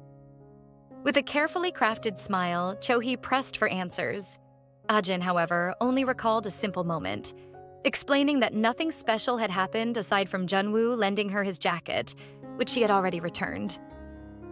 Cho-hee studied her closely, suspicion flickering in her eyes. She couldn't bring herself to believe it, convinced there was more than Ajin was willing to admit. She silently vowed to uncover the truth, no matter what. Meanwhile, Ajin's innocent heart misread the situation. Believing Cho-hee's sudden intensity meant something was wrong with her, she sighed in quiet relief, certain it wasn't anything more. As they walked back together, Cho-hee's phone buzzed. A message lit up the screen, someone checking in on her. She responded quickly, arranging a hangout later. The small smile that curved her lips afterward hinted at something more. a plan quietly forming in her mind. That evening, all the students gathered as their teacher made an announcement. The atmosphere was calm until Cho-hee suddenly slipped over to Ajin, whispering in urgency. With a lowered voice, she explained that she needed help. She claimed she couldn't go to the convenience store herself, that her clothes were stained, and she needed Ajin to buy sanitary pads for her. Without hesitation, Ajin rose to her feet and hurried off, unaware of the eyes watching her leave. Junwoo had noticed. From where he sat, his gaze followed her figure as she disappeared into the night. Concern tugged at him. It wasn't safe for her to wander out alone. Outside, Ajin searched for the convenience store, her steps uncertain in the dark. She didn't realize she wasn't alone, that someone had begun trailing her. When at last she found the store and turned into the corner that led to it, a figure stepped in her path. His voice was casual, but his stance blocked the way. He claimed to know her as Cho-hee's friend. Ajin tried to move past, but before she could, another hand tapped her shoulder from behind. She turned quickly, only to see two more figures standing there. A chill ran through her as fear crept in. She recognized them immediately. They were the same delinquents she had seen speaking with Cho-hee the other day. Their expressions left no doubt about their intentions. They told her she had offended them, and now she would have to pay the price. The boy in front of Ajin placed his hand on her shoulder, preparing to drag her away for a so-called chat. Before he could take a step, a sharp interruption cut through the moment. It was Park Junwoo. With practiced strength, he gripped the boy's wrist and twisted it until a harsh crack filled the air. The sound startled the others, and one of his friends rushed forward in retaliation. But Junwoo met the attack effortlessly, a single kick sending the boy crashing down. The ease of his movements left everyone stunned. Even Ajin stood frozen, unable to look away. Junwoo's eyes found hers, his gaze steady for a brief moment. But danger still lingered. From behind, another figure lunged, striking out while Junwoo was distracted. The words that followed were sharp, invoking Cho-hee's name and catching him completely off guard. That pause was enough. The blow landed hard, sending pain rushing through him. Ajin's chest tightened with fear. She wasn't strong enough to fight back, and panic clouded her thoughts. All she could do was stand there, trembling, unsure of what to do next. Back on the field, the atmosphere was strikingly different. Students gathered beneath the night sky, candles glowing warmly in their hands. Their laughter and chatter filled the air, light and carefree. But Cho-hee could not share their ease. Her phone calls to Ajin went unanswered, her worry deepening with every failed attempt. She had only asked them to scare her, nothing more. She wanted to unsettle Ajin.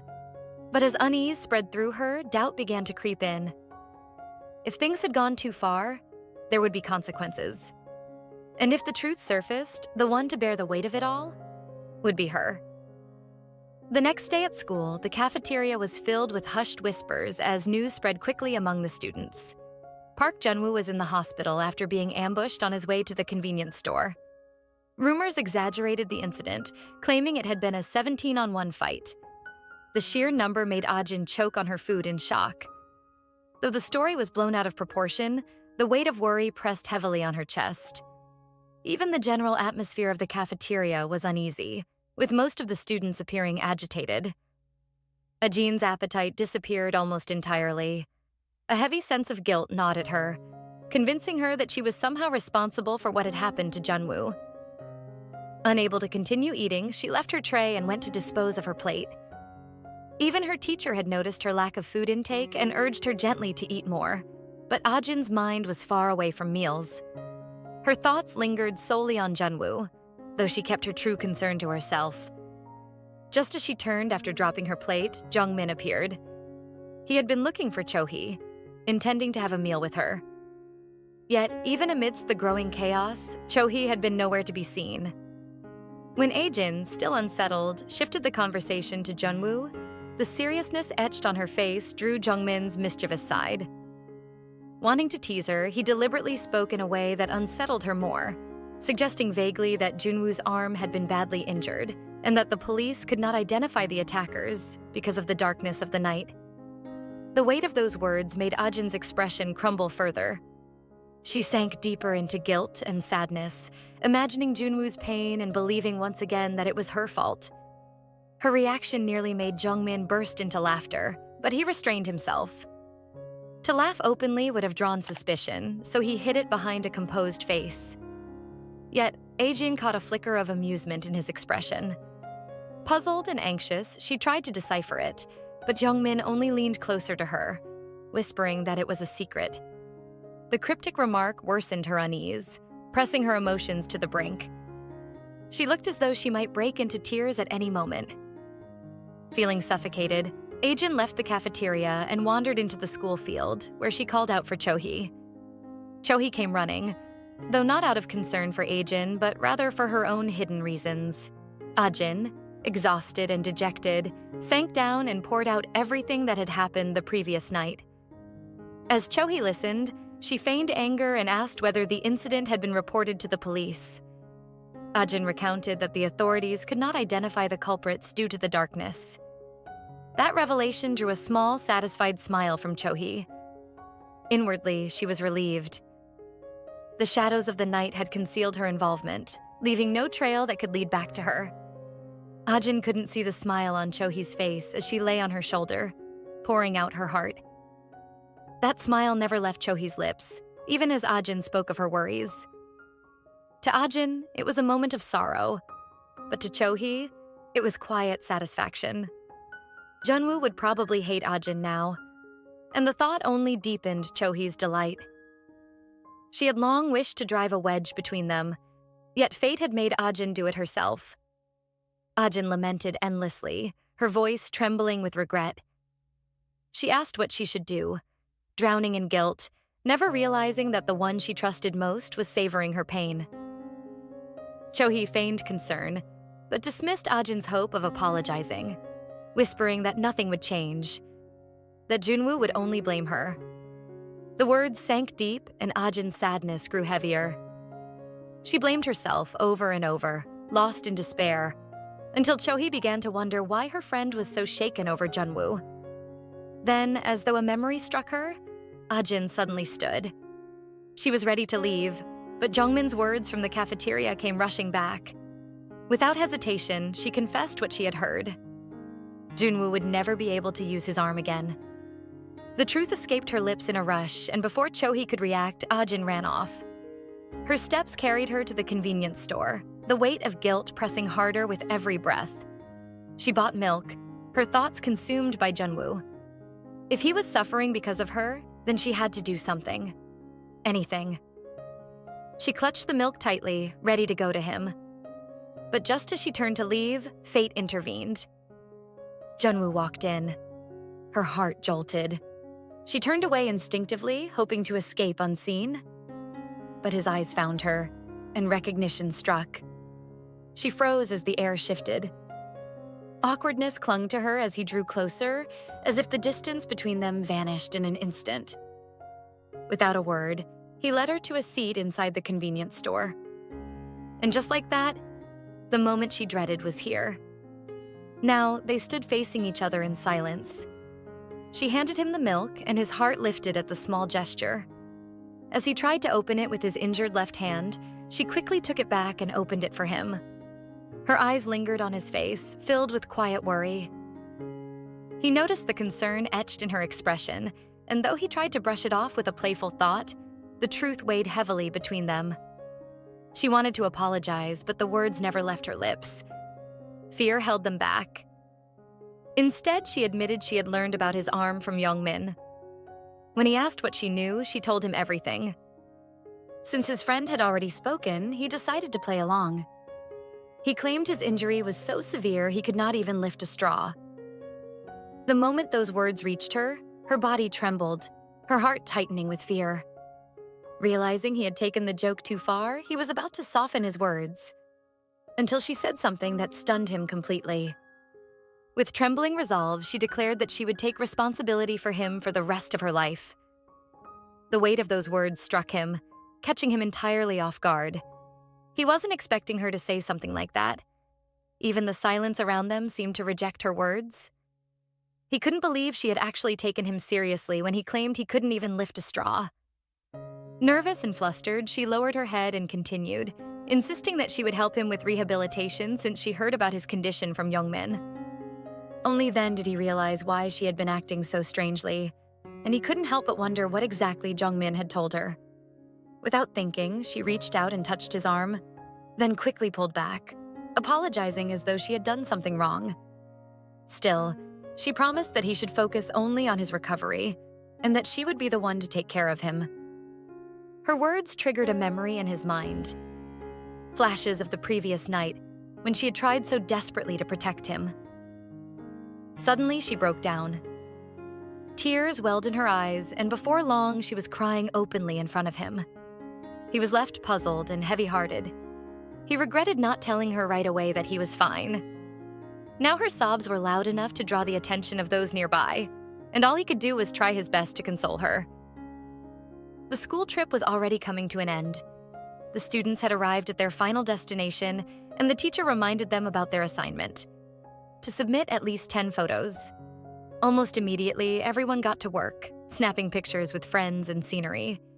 Junwoo, too, tried to take a photo, but with his injured arm, it was nearly impossible. Before long, several girls crowded around him, eager to help. Their attention only suffocated him more. He rejected their offers, looking for a way to escape. Then, his eyes caught sight of Ajin watching him quietly from a distance. She looked nervous, almost frozen, but it was clear. She was keeping the promise she had made to care for him. Junwoo quickly made up his mind. He announced that he was heading to the bathroom and walked off, hoping she wouldn't follow. On his way, he came across Youngmin. Without warning, Junwoo tapped him on the shoulder, startling him so badly that he nearly jumped out of his skin. Junwoo questioned him about what he had told Ajin. Jungmin, brushing it off, explained himself like it was nothing serious.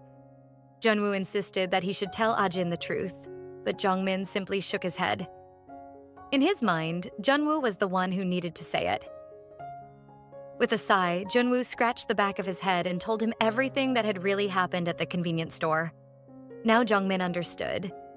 But as he watched Junwoo fumble over the subject, acting so out of character, he couldn't help but smirk. It was strange. Junwoo had never behaved this way with anyone else. Then it clicked. Junwoo liked Ajin. Smiling to himself, Jungmin shrugged it off. He said he didn't have the time to deal with it and walked away, leaving Junwoo to handle it on his own. Junwoo let out a tired sigh. This was going to be more stressful than he had thought. The school trip had finally come to an end. The train station buzzed with restless students as they carried their luggage and settled into their seats. Junwoo stood in the middle of the commotion, staring at his own heavy bag, wondering how he would manage to lift it onto the rack. Before he could figure it out, Ajin appeared behind him and, with a lighthearted ease, helped him with the luggage. Junwoo immediately regretted not bringing a smaller one, but there was no turning back now. As the students shuffled around to find their places, Ajin chose the seat beside him. She explained it was because Jungmin had asked her to switch, wanting to sit with Chohee. The thought unsettled Junwoo, not because Ajin was now next to him, but because Jungmin still clung to foolishness, chasing after Chohee even after being rejected. The train doors closed with a sharp hiss, and soon the rhythmic motion carried them away from the station. The noise of chatter died down, replaced by the steady hum of wheels on the track. Junwoo sat silently, rehearsing the words he wanted to say. He had promised himself that during this ride, he would finally reveal the truth about his arm. But just as he gathered the courage, he felt a sudden weight on his shoulder. Turning slightly, he saw Ajin fast asleep, her head resting gently against him. The sight caught him off guard. She had promised earlier that she would watch over him, yet here she was, dozing off before he even spoke. Her head tilted to the side, but Junwoo instinctively steadied her, making sure she rested comfortably. Then her lips began to move faintly, as though she were speaking through a dream. It almost looked as if she were eating in her sleep, but then the words slipped out. Soft, barely audible, yet unmistakable. Even in her dreams, she spoke of taking responsibility for him. A strange warmth stirred within Junwoo's chest. She wasn't even conscious, yet she still thought of him. For a moment, he allowed himself to believe her words, that she truly meant them. He could only hope that when she awoke, she would not take them back. It was Monday. The students filled the classroom, their voices overlapping in random chatter. Then, the teacher walked in. Instantly, the room fell into silence, each student sitting up straighter as order returned. She announced that changing seats would be good for a fresh start. Everyone was asked to pick a slip of paper, each carrying a pair of names. Whoever matched would become seatmates. Ajin unfolded hers, the name written, Elsa. Just then, a voice rang out behind her, calling out his partner, Park Junwoo. Soon, everyone settled into their new places. The math teacher entered and the lesson began. Ajin leaned forward, taking notes with unusual focus. Junwoo noticed. She never took math this seriously. She told him she was writing for his sake, so he wouldn't miss out on notes. Junwoo thought it unnecessary, but she kept going. Her effort made him smile, quietly to himself. When the teacher left, Ajin dropped her head on the desk, drained. Math class was usually her chance to nap. But this time, she hadn't. And now she was starving. Junwoo called to her, asking if she could buy him something from the cafeteria. She was exhausted, but she had promised to take care of him. So she went, and returned almost right away. He looked at the milk she brought and shook his head. The wrong one. She stood ready to go back and exchange it, but he stopped her, told her to eat it instead. Junwoo couldn't eat bread without milk. From the desk in front, Jongmin spoke up. He'd heard Junwoo clearly say, banana milk. Junwoo brushed him off, telling him to focus on his science notes. That's when Ajin thought it over. Maybe he had done it on purpose. Maybe he had asked for the wrong milk so she would have it. Her stomach growled. She accepted it gratefully, eating it last. After the meal, Ajin decided to help Junwoo with his notes. He leaned back with that familiar, teasing smile, pointing out that her handwriting wasn't good enough. His book was even folded at the edges, and he asked her to arrange it properly. That was when Ajin realized his true intention behind offering her the meal.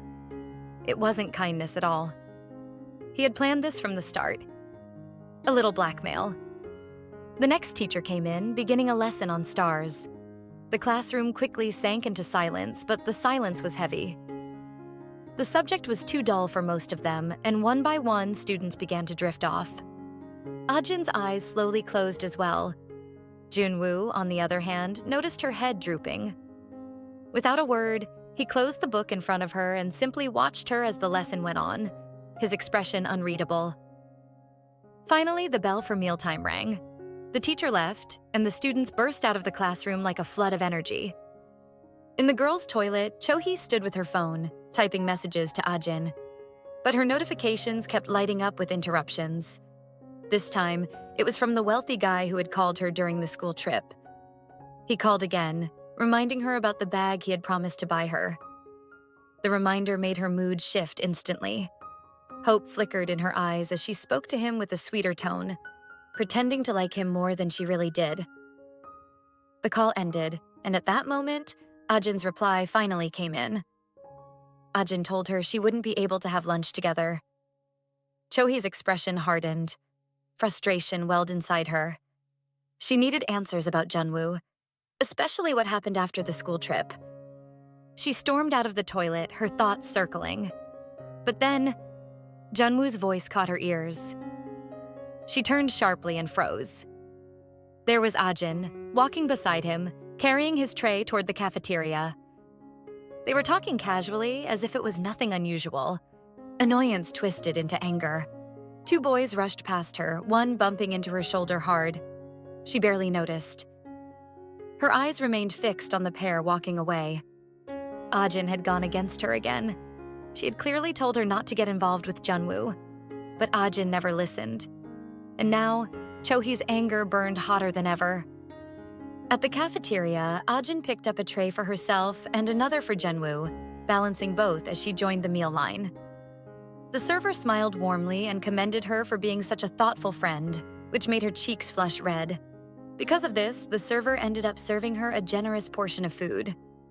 When they sat down to eat, Ajin avoided Junwoo's gaze and began eating quickly. Junwoo's lips curled into a small smile. He felt genuinely relieved and glad to see her eating well. Between bites, he told her that he would be heading somewhere after their meal. To her surprise, he led her to the library. Giving him a little space, she wandered a few steps behind. Suddenly, he called out to her in a clear voice. The students nearby turned their heads in shock. It wasn't common to see Junwoo openly calling out to a female student. She walked over to him, and he handed her a book, recommending she read it for their earth science class. Gratitude and curiosity welled up in her chest. Did he come to the library just for her? Before she could linger too much on the thought, he began explaining how she should approach the book, his voice calm and steady. He moved off to search for another book while Ajin stood frozen, holding the one he had given her, reading its title in awe. Time slipped by faster than she realized. Suddenly aware of how short their break was, she hurried around the library searching for him. She finally spotted him struggling to pull a book from a shelf. Determined to keep her promise of helping him, she rushed over and reached out in front of him, tugging the book loose bit by bit. But the moment she stood there, so close, Junwoo froze. The faint scent of her hair drifted toward him, unexpectedly warm and inviting. His hand hesitated before reaching past her for the book. That was when Ajin realized just how little space was between them. Her heartbeat quickened. The silence between them was broken by the sharp ring of the lunch bell. At the exact same moment, her phone vibrated. Her mother's urgent voice came through the line. Grandma had fallen ill, and she would not be able to take Ajin to the dentist tomorrow. Ajin sighed softly but quickly told her mother not to worry, and to go see Grandma instead. While she was still speaking, Junwoo began walking out of the library without a word. Hastily ending the call, she ran after him, calling his name. For the rest of that day, Ajin made sure to stay by Junwoo's side, quietly helping him however she could. The next day, which happened to be a weekend, Ajin was at the hospital, ready as ever to finally get rid of her braces. No wonder she hardly smiled. She had already promised herself that she would buy a chocolate cake on her way home. The dentist called her in and began working on her teeth, assuring her that it wouldn't hurt much. But Ajin wasn't concerned about the pain. She only wanted the braces out. Before long, the doctor was done, and her teeth looked as good as new. While she was speaking with the nurse at the reception, someone walked in demanding to see his dad. The voice sounded familiar. Ajin turned, and her eyes widened when she saw Junwoo. They both froze for a moment, surprised to find each other there. Junwoo's gaze lingered. He noticed she looked a little different. Just then, his father came out and spotted them talking. Curious, he asked, and quickly realized they both attended the same school. With a bright smile, his father asked Ajin how Junwoo was at school, since Junwoo rarely spoke about it at home. Ajin, nervous but honest, replied that he was popular, especially among the girls. She was about to say more when Junwoo quickly pulled her away. Watching the scene, his father and the nurse exchanged knowing smiles. Amused, his father even decided to offer Ajin's next treatment for free, since she seemed so close to his son. As they reached the elevator, Junwoo turned to her and asked what she was doing at the hospital. Ajin explained that she had been visiting for the past 3 years, and now she clearly saw the resemblance between him and his dad. Beaming, she asked if he noticed anything different about her expression. Junwoo did notice, but he denied it, shaking his head. Her smile faltered and she turned to leave, a little disappointed. But Junwoo called out to her. Scratching his head awkwardly, he avoided her gaze. Since it was evening, he asked if she would have dinner with him, at least to celebrate her new look. Besides, he had something he wanted to tell her. Ajin blinked, caught off guard. She hadn't expected him to ask her out to dinner. She agreed, and Junwoo took her to a restaurant. He told her to order anything she wanted, but she chose just curry. He was a little annoyed. There were so many expensive dishes on the menu. But at the same time, he was happy when Ajin explained that she couldn't eat curry because of her braces. Just then, the server brought a tray of pork cutlet to their table. The meal was free since they were being filmed live. Ajin didn't mind at all. She looked at the pork cutlet with such joy that Junwoo couldn't help but notice. Seeing her smile so brightly left him confused. He had never seen her like that before. After eating for a while, Ajin asked him when he would get his cast removed. Junwoo thought maybe she was tired of taking care of him, but she explained that she also wanted to celebrate him, just like he had done for her. That eased him, and he quietly took a sip of water. She noticed he wasn't eating the pork cutlet and asked why. Their conversation carried on like that, but he still didn't touch the dish. Meanwhile, somewhere else, Choi Jung-min and his friend ran into a mall to escape the heavy rain. Just as they were about to move forward, they noticed someone ahead. Cho-hee, walking with an older man. They were laughing together, and the man even put his arm around her. What Jung-min and his friend couldn't see was the look of discomfort on her face. Jung-min, feeling jealous, thought the man was her boyfriend. His friend encouraged him to go ask her directly, so he did. When Cho-hee saw them, she froze.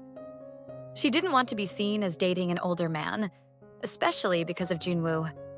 She couldn't let him find out. So when they asked, she quickly said the man was her cousin. The man looked surprised at her answer, but Young-min seemed relieved. He and his friend greeted the man politely. Then Young-min asked Cho-hee to hang out with them.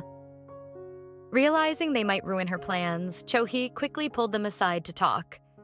The man, however, didn't take her behavior lightly. He wasn't the type to let things go easily. Cho-hee guided them toward the elevator, quickly fabricating a story that her cousin had just returned from Korea and that they had much to catch up on. When suspicion rose again, she denied it more firmly, insisting on her tale until they finally accepted it.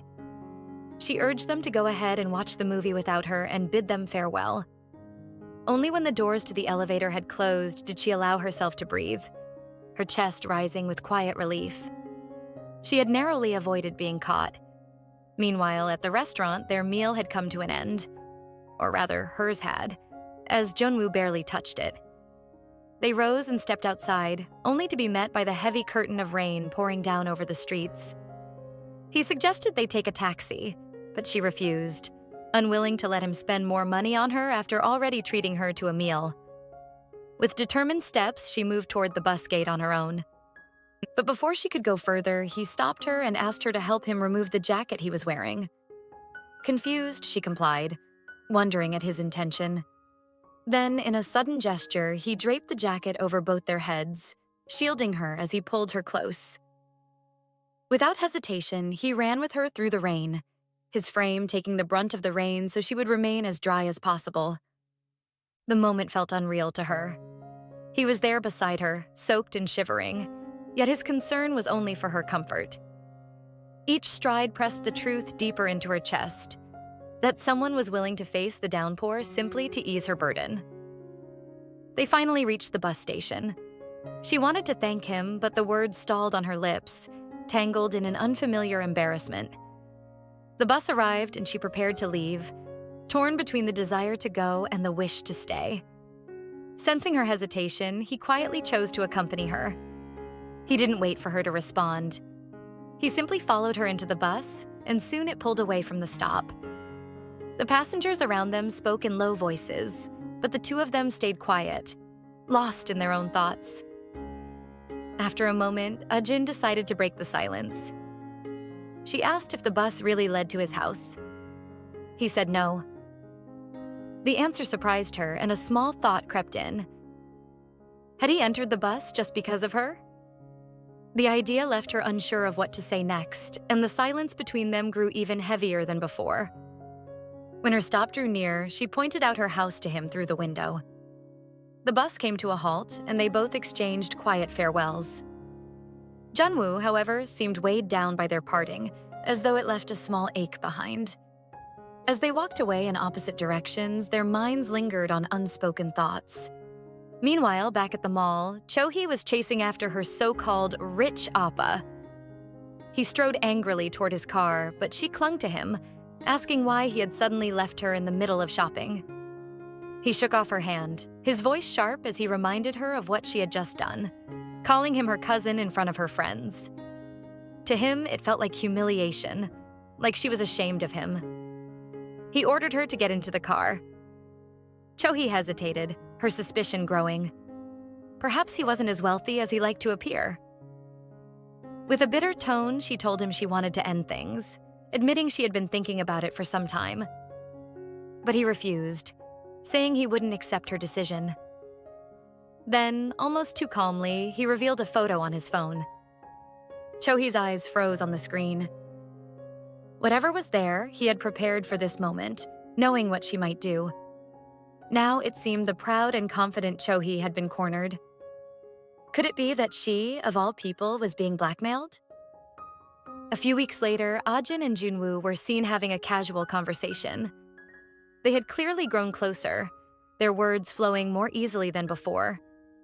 Both were drinking banana milk, though it wasn't Junwoo's favorite. Ajin asked him what he thought of it, and when he smiled and complimented the taste, her excitement shot through the roof. Her eyes lit up like a child's, and Junwoo couldn't help but stare at her for a moment. Then, almost casually, he told her to come with him to the hospital when he needed to change his cast, reminding her that it also meant buying him a meal afterward. Without much thought, Ajin agreed. To her, it wasn't a big deal, but Junwoo noticed how naturally she said yes. Meanwhile, in a quieter place, Cho-hee was mopping the floor, her face pale and her shoulders heavy with defeat. The boy she was supposed to break up with had turned things against her, trapping her in a corner she couldn't escape. Now she was forced to obey him. Her mind replayed the scene from that night, the night he showed her the picture of her father with another woman. The shame, the anger, it was unbearable. She wanted to tear both of them apart for ruining her life. Desperately, she had begged him not to tell anyone about her father's secret. This wasn't the life she wanted. Her chest ached as she recalled Junwoo carefully bandaging her injured hand that day. That was what she longed for. Gentleness, not the situation she found herself in. The next day at school, the usual chatter filled the air. A few students crowded around a phone, laughing at a show, when one of them shoved another, causing the phone to slip from his hands and hit the ground. The screen lit up with a picture that drew quick attention. Ajin and Junwoo sitting together. Cho-hee, who happened to pass by, froze when her eyes caught the image. Her chest tightened. They looked close. Too close. A storm of jealousy and rage boiled inside her. She clenched her fists so tightly that her hands shook, her nails digging into her palms. Ajin never listened to her, always doing whatever pleased her. And now, maybe Ajin was planning to leave her behind completely. The thought was unbearable. One of the boys tried to strike up a conversation with her, drawn in by her beauty. But Cho-hee didn't even notice him. Her whole focus was locked on that phone. Her face was pale, her eyes burning.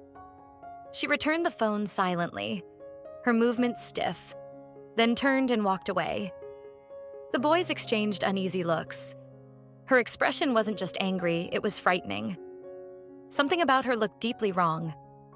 Her anger simmered as she walked, each step fueled by memories of Ajin, each recollection twisting her mood further.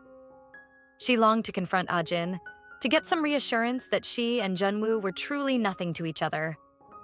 As if in answer to her thoughts, Ajin appeared suddenly from a corner, explaining in a hurry that she had to accompany Junwoo to the hospital, so following her home wouldn't work that day. That only made Cho-hee's frustration boil higher. Before Ajin could ask what was wrong, an older woman appeared, asking for help carrying some supplies to the art room. Both girls complied, moving the items together, and once inside, Ajin suggested they rest briefly before leaving. But Cho-hee had other plans. Feeling unwell, or at least pretending to, she told Ajin she would head home first. Ajin said goodbye, reminding her to take care. Once Cho-hee stepped outside, she executed her own scheme. With a swift motion, she locked the door behind her, trapping Ajin inside and preventing her from leaving at will. The quiet click of the lock echoed ominously, leaving Ajin unaware of what Cho-hee had just done. Ajin was finally done arranging the room. Every book, every piece of paper, every chair had been set in its proper place, and she stood for a moment, taking in the sight. A quiet sense of accomplishment washed over her, but it was quickly replaced by an uncomfortable chill that made her body shiver. The air felt strangely heavy, colder than before, and soon her breath turned uneven. She began to cough, her chest tightening as though something invisible pressed down on her lungs.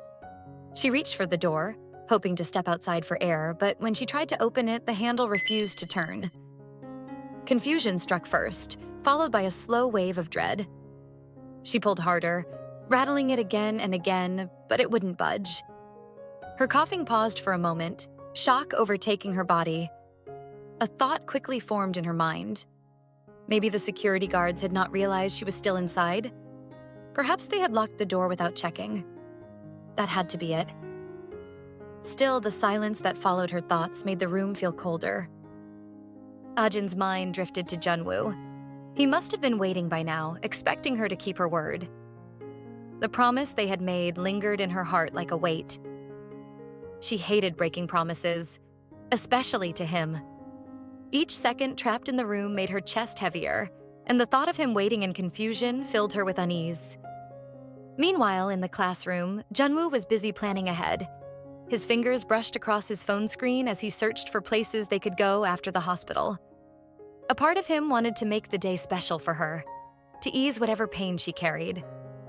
His choice eventually settled on the cinema. Perhaps a movie would make her smile again. The thought of her laughing or leaning back in comfort eased his own worries. But time slipped by, and Ajin did not return. Junwoo glanced at the clock, then at the doorway, his patience slowly turning to concern. It was late. Too late. For a moment, he even assumed she had gone home, but the sight of her school bag beside him proved otherwise. His brows furrowed. Something wasn't right. What could possibly be keeping her? His train of thought broke when he heard footsteps approaching the classroom. Relief sparked in his chest, but when the figure entered, it was not Ajin. It was Cho-hee. She carried herself with an unusual swiftness, and before Junwoo could ask, she explained that Ajin had something urgent to do and had gone home in a rush. She even urged him to head to the hospital with her instead. Junwoo frowned. Her explanation didn't sit well with him.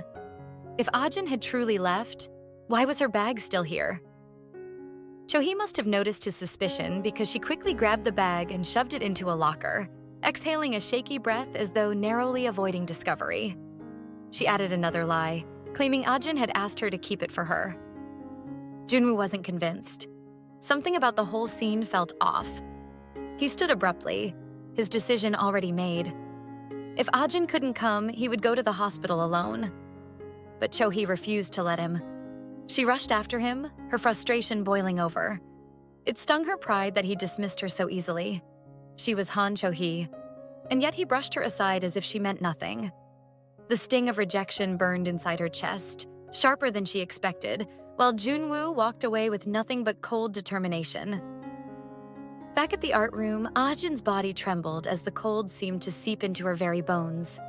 The air around her was unnaturally icy, as though the room itself had been abandoned by warmth. Each second dragged longer than the last, and with no footsteps or voices echoing down the hallway, she realized no one was coming near the art room. The silence only worsened the sensation that she was trapped in a forgotten corner of the school. Her teeth began to chatter, and she hugged herself tightly, trying to create even the faintest comfort against the chill that surrounded her. But the harder she tried, the more unbearable it became. Unable to withstand it any longer, she forced herself toward the locker in desperation, hoping she would find a blanket, or perhaps anything soft enough to shield her from the biting air. Her hands shook as she pulled it open and searched frantically, but the shelves were empty, offering nothing to soothe her. Disappointment settled heavily in her chest, but then her eyes landed on something that made her pause. A plaster statue stood quietly in the corner, its blank white features frozen in place. And yet the longer she looked at it, the heavier her heart felt. A memory whispered at the edge of her mind. Stories she had overheard, ones she had always brushed aside as silly warnings. They spoke of plaster statues and their hollow, unmoving eyes. They said that anyone who stared into those empty eyes for too long would meet a mysterious, unexplainable death. As the words replayed in her head, fear prickled along her skin. Her breathing grew uneven, and she tried to look away, telling herself it was just a superstition, something children invented to scare each other. Still, the thought clung tightly to her, refusing to let go. She stepped closer, pressing a hand against the cold plaster as though the solid surface might calm her racing heart. But just as her fingers rested there, a small movement caught her attention. Her gaze darted down, and horror seized her when she realized what it was: a spider crawling across the surface. Ajin's whole body recoiled at once. She despised spiders, always had, and the sudden sight of it made her scream. The sound echoed sharply in the empty art room, breaking the stillness like glass. In panic, she stumbled back and rushed toward the door. Her fists pounded against it over and over, her pleas spilling into the quiet corridors, though she knew no one could hear her. She begged for someone, anyone, to come. The silence that answered her only deepened her dread. Her throat ached from crying out, but still, no footsteps approached. Darkness had begun to settle outside, and the shadows creeping into the room made everything worse. The art room felt less like a classroom now and more like a trap, a place where she might remain unnoticed and forgotten. Her heart twisted painfully as a memory from years ago returned with unshakable force. At coding camp, her so-called friends had locked her inside a closet, leaving her in the suffocating darkness. She had cried then too, overwhelmed by loneliness and fear, until finally someone had come. A hand had reached out and freed her, pulling her back into the light. That person had been her unexpected savior, a quiet reminder that she was not entirely alone in the world. But now, in this moment, it felt like history was repeating itself, only crueler. What if this time no one came? Tears blurred her vision as she sank against the cold door. She whispered silent prayers in her heart, desperate for an answer, for a miracle that might release her from the grip of fear. And then, just when she thought she could no longer bear the weight of loneliness, she heard it. The soft click of the door unlocking. Light spilled into the room as it opened, and she looked up in disbelief. Her breath caught when she saw him. The same person from her memory, the one who had helped her at coding camp. His presence was steady, almost unreal, as though her desperate wish had been answered exactly as she had hoped. He stepped toward her, calm and unwavering, and gently draped his jacket over her shivering frame. The warmth of it wrapped around her like an anchor, pulling her back from the edge of despair. She could only stare, shock painting her features, wondering how fate had once again brought him to her side. Even when she returned home that night, the memory replayed in her mind again and again. She could hardly believe it had truly happened, and the thought pressed heavily on her heart. It all felt too surreal, as though she had dreamed it, and at any moment she might wake up and discover it was nothing but her imagination. The next evening, Ajin and Cho-hee walked home together beneath the soft glow of the setting sun. The air was cool, and the faint sounds of traffic hummed in the distance as Ajin, still shaken yet relieved from the ordeal of the previous day, began to recount what had happened to her. She explained how she had been locked inside the art room, how the hours had stretched endlessly, and how despair had begun to weigh her down. Cho-hee listened carefully, nodding at all the right moments, but her expression was calm, almost too calm. She feigned ignorance, acting as if she had no idea what Ajin was talking about, even going so far as to ask with innocent curiosity how she had managed to escape. Ajin's tone brightened slightly as she explained that her first love had been the one to help her out. The name came softly, but it carried a heavy weight. Mr. Gwang Hyun. At the mention of the name, Cho-hee's memory stirred. She remembered vividly the time when Ajin had discovered that he already had a girlfriend, and how heartbroken she had been. Ajin had cried without ceasing, her emotions raw and unrestrained, and Cho-hee had been forced to spend days trying to console her, calming her down and putting her back into some stable frame of mind. That moment had etched itself into Cho-hee's thoughts, a reminder of how deeply Ajin's feelings for him once ran. Now, Ajin's eyes glimmered with excitement as she explained that he was no longer just a distant memory, but was now an intern at their school. She spoke about it with a spark of joy, a glow of renewed hope. The mere thought of him being nearby seemed to lift her spirits higher than they had been in weeks. This, however, did not dishearten Chohee. It thrilled her. A thought began to take shape in her mind. If Ajin's attention shifted toward her first love, then the delicate bond she had with Junwoo might weaken. This could be her chance, the perfect opportunity she had been waiting for to drive a wedge between Ajin and Junwoo for good. She smiled faintly, masking her true intentions as she encouraged Ajin. She suggested that this time she should do better with her first love, even if it meant making bold moves to win his attention. She even hinted at seduction, though she framed it in a teasing manner. Ajin, shocked by the suggestion, dismissed the idea immediately, but Chohee brushed it off with a light-hearted laugh. Inside, however, her excitement grew. This situation could turn out to be exactly what she needed. Helping Ajin win her first love would ultimately be for her own sake, as it would neatly untangle Junwoo from Ajin's side. The following day, the school buzzed with an unusual liveliness. Whispers filled the hallways, eager voices overlapping as students shared the same rumor. A new teacher had arrived, an intern who was said to be strikingly handsome.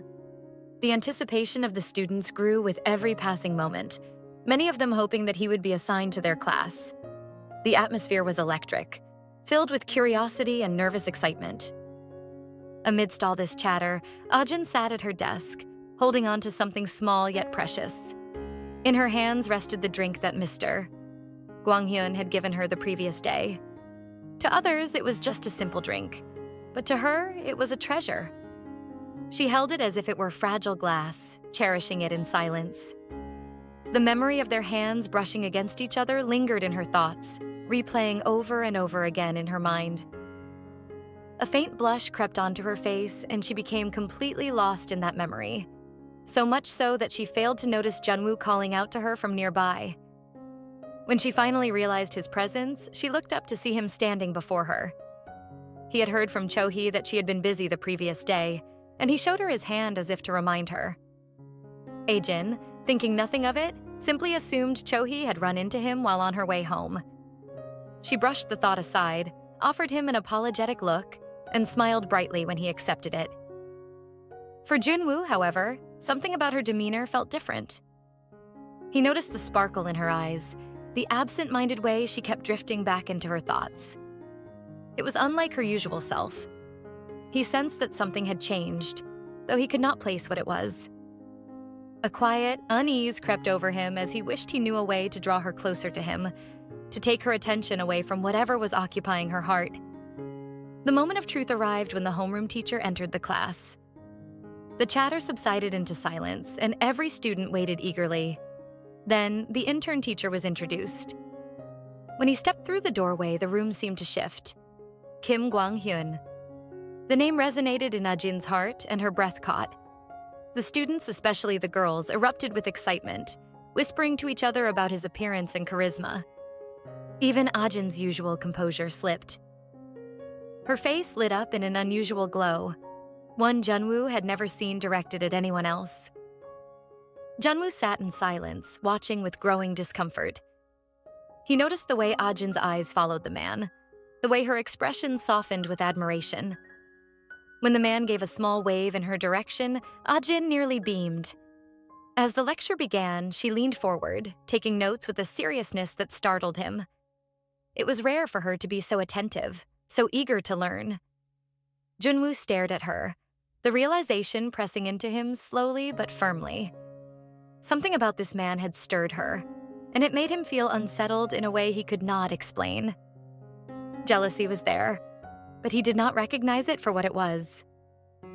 All he knew was that he did not like what he was seeing. Want to know what happens next?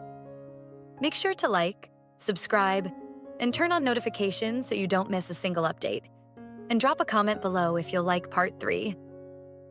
Thanks for watching. See you in the next one.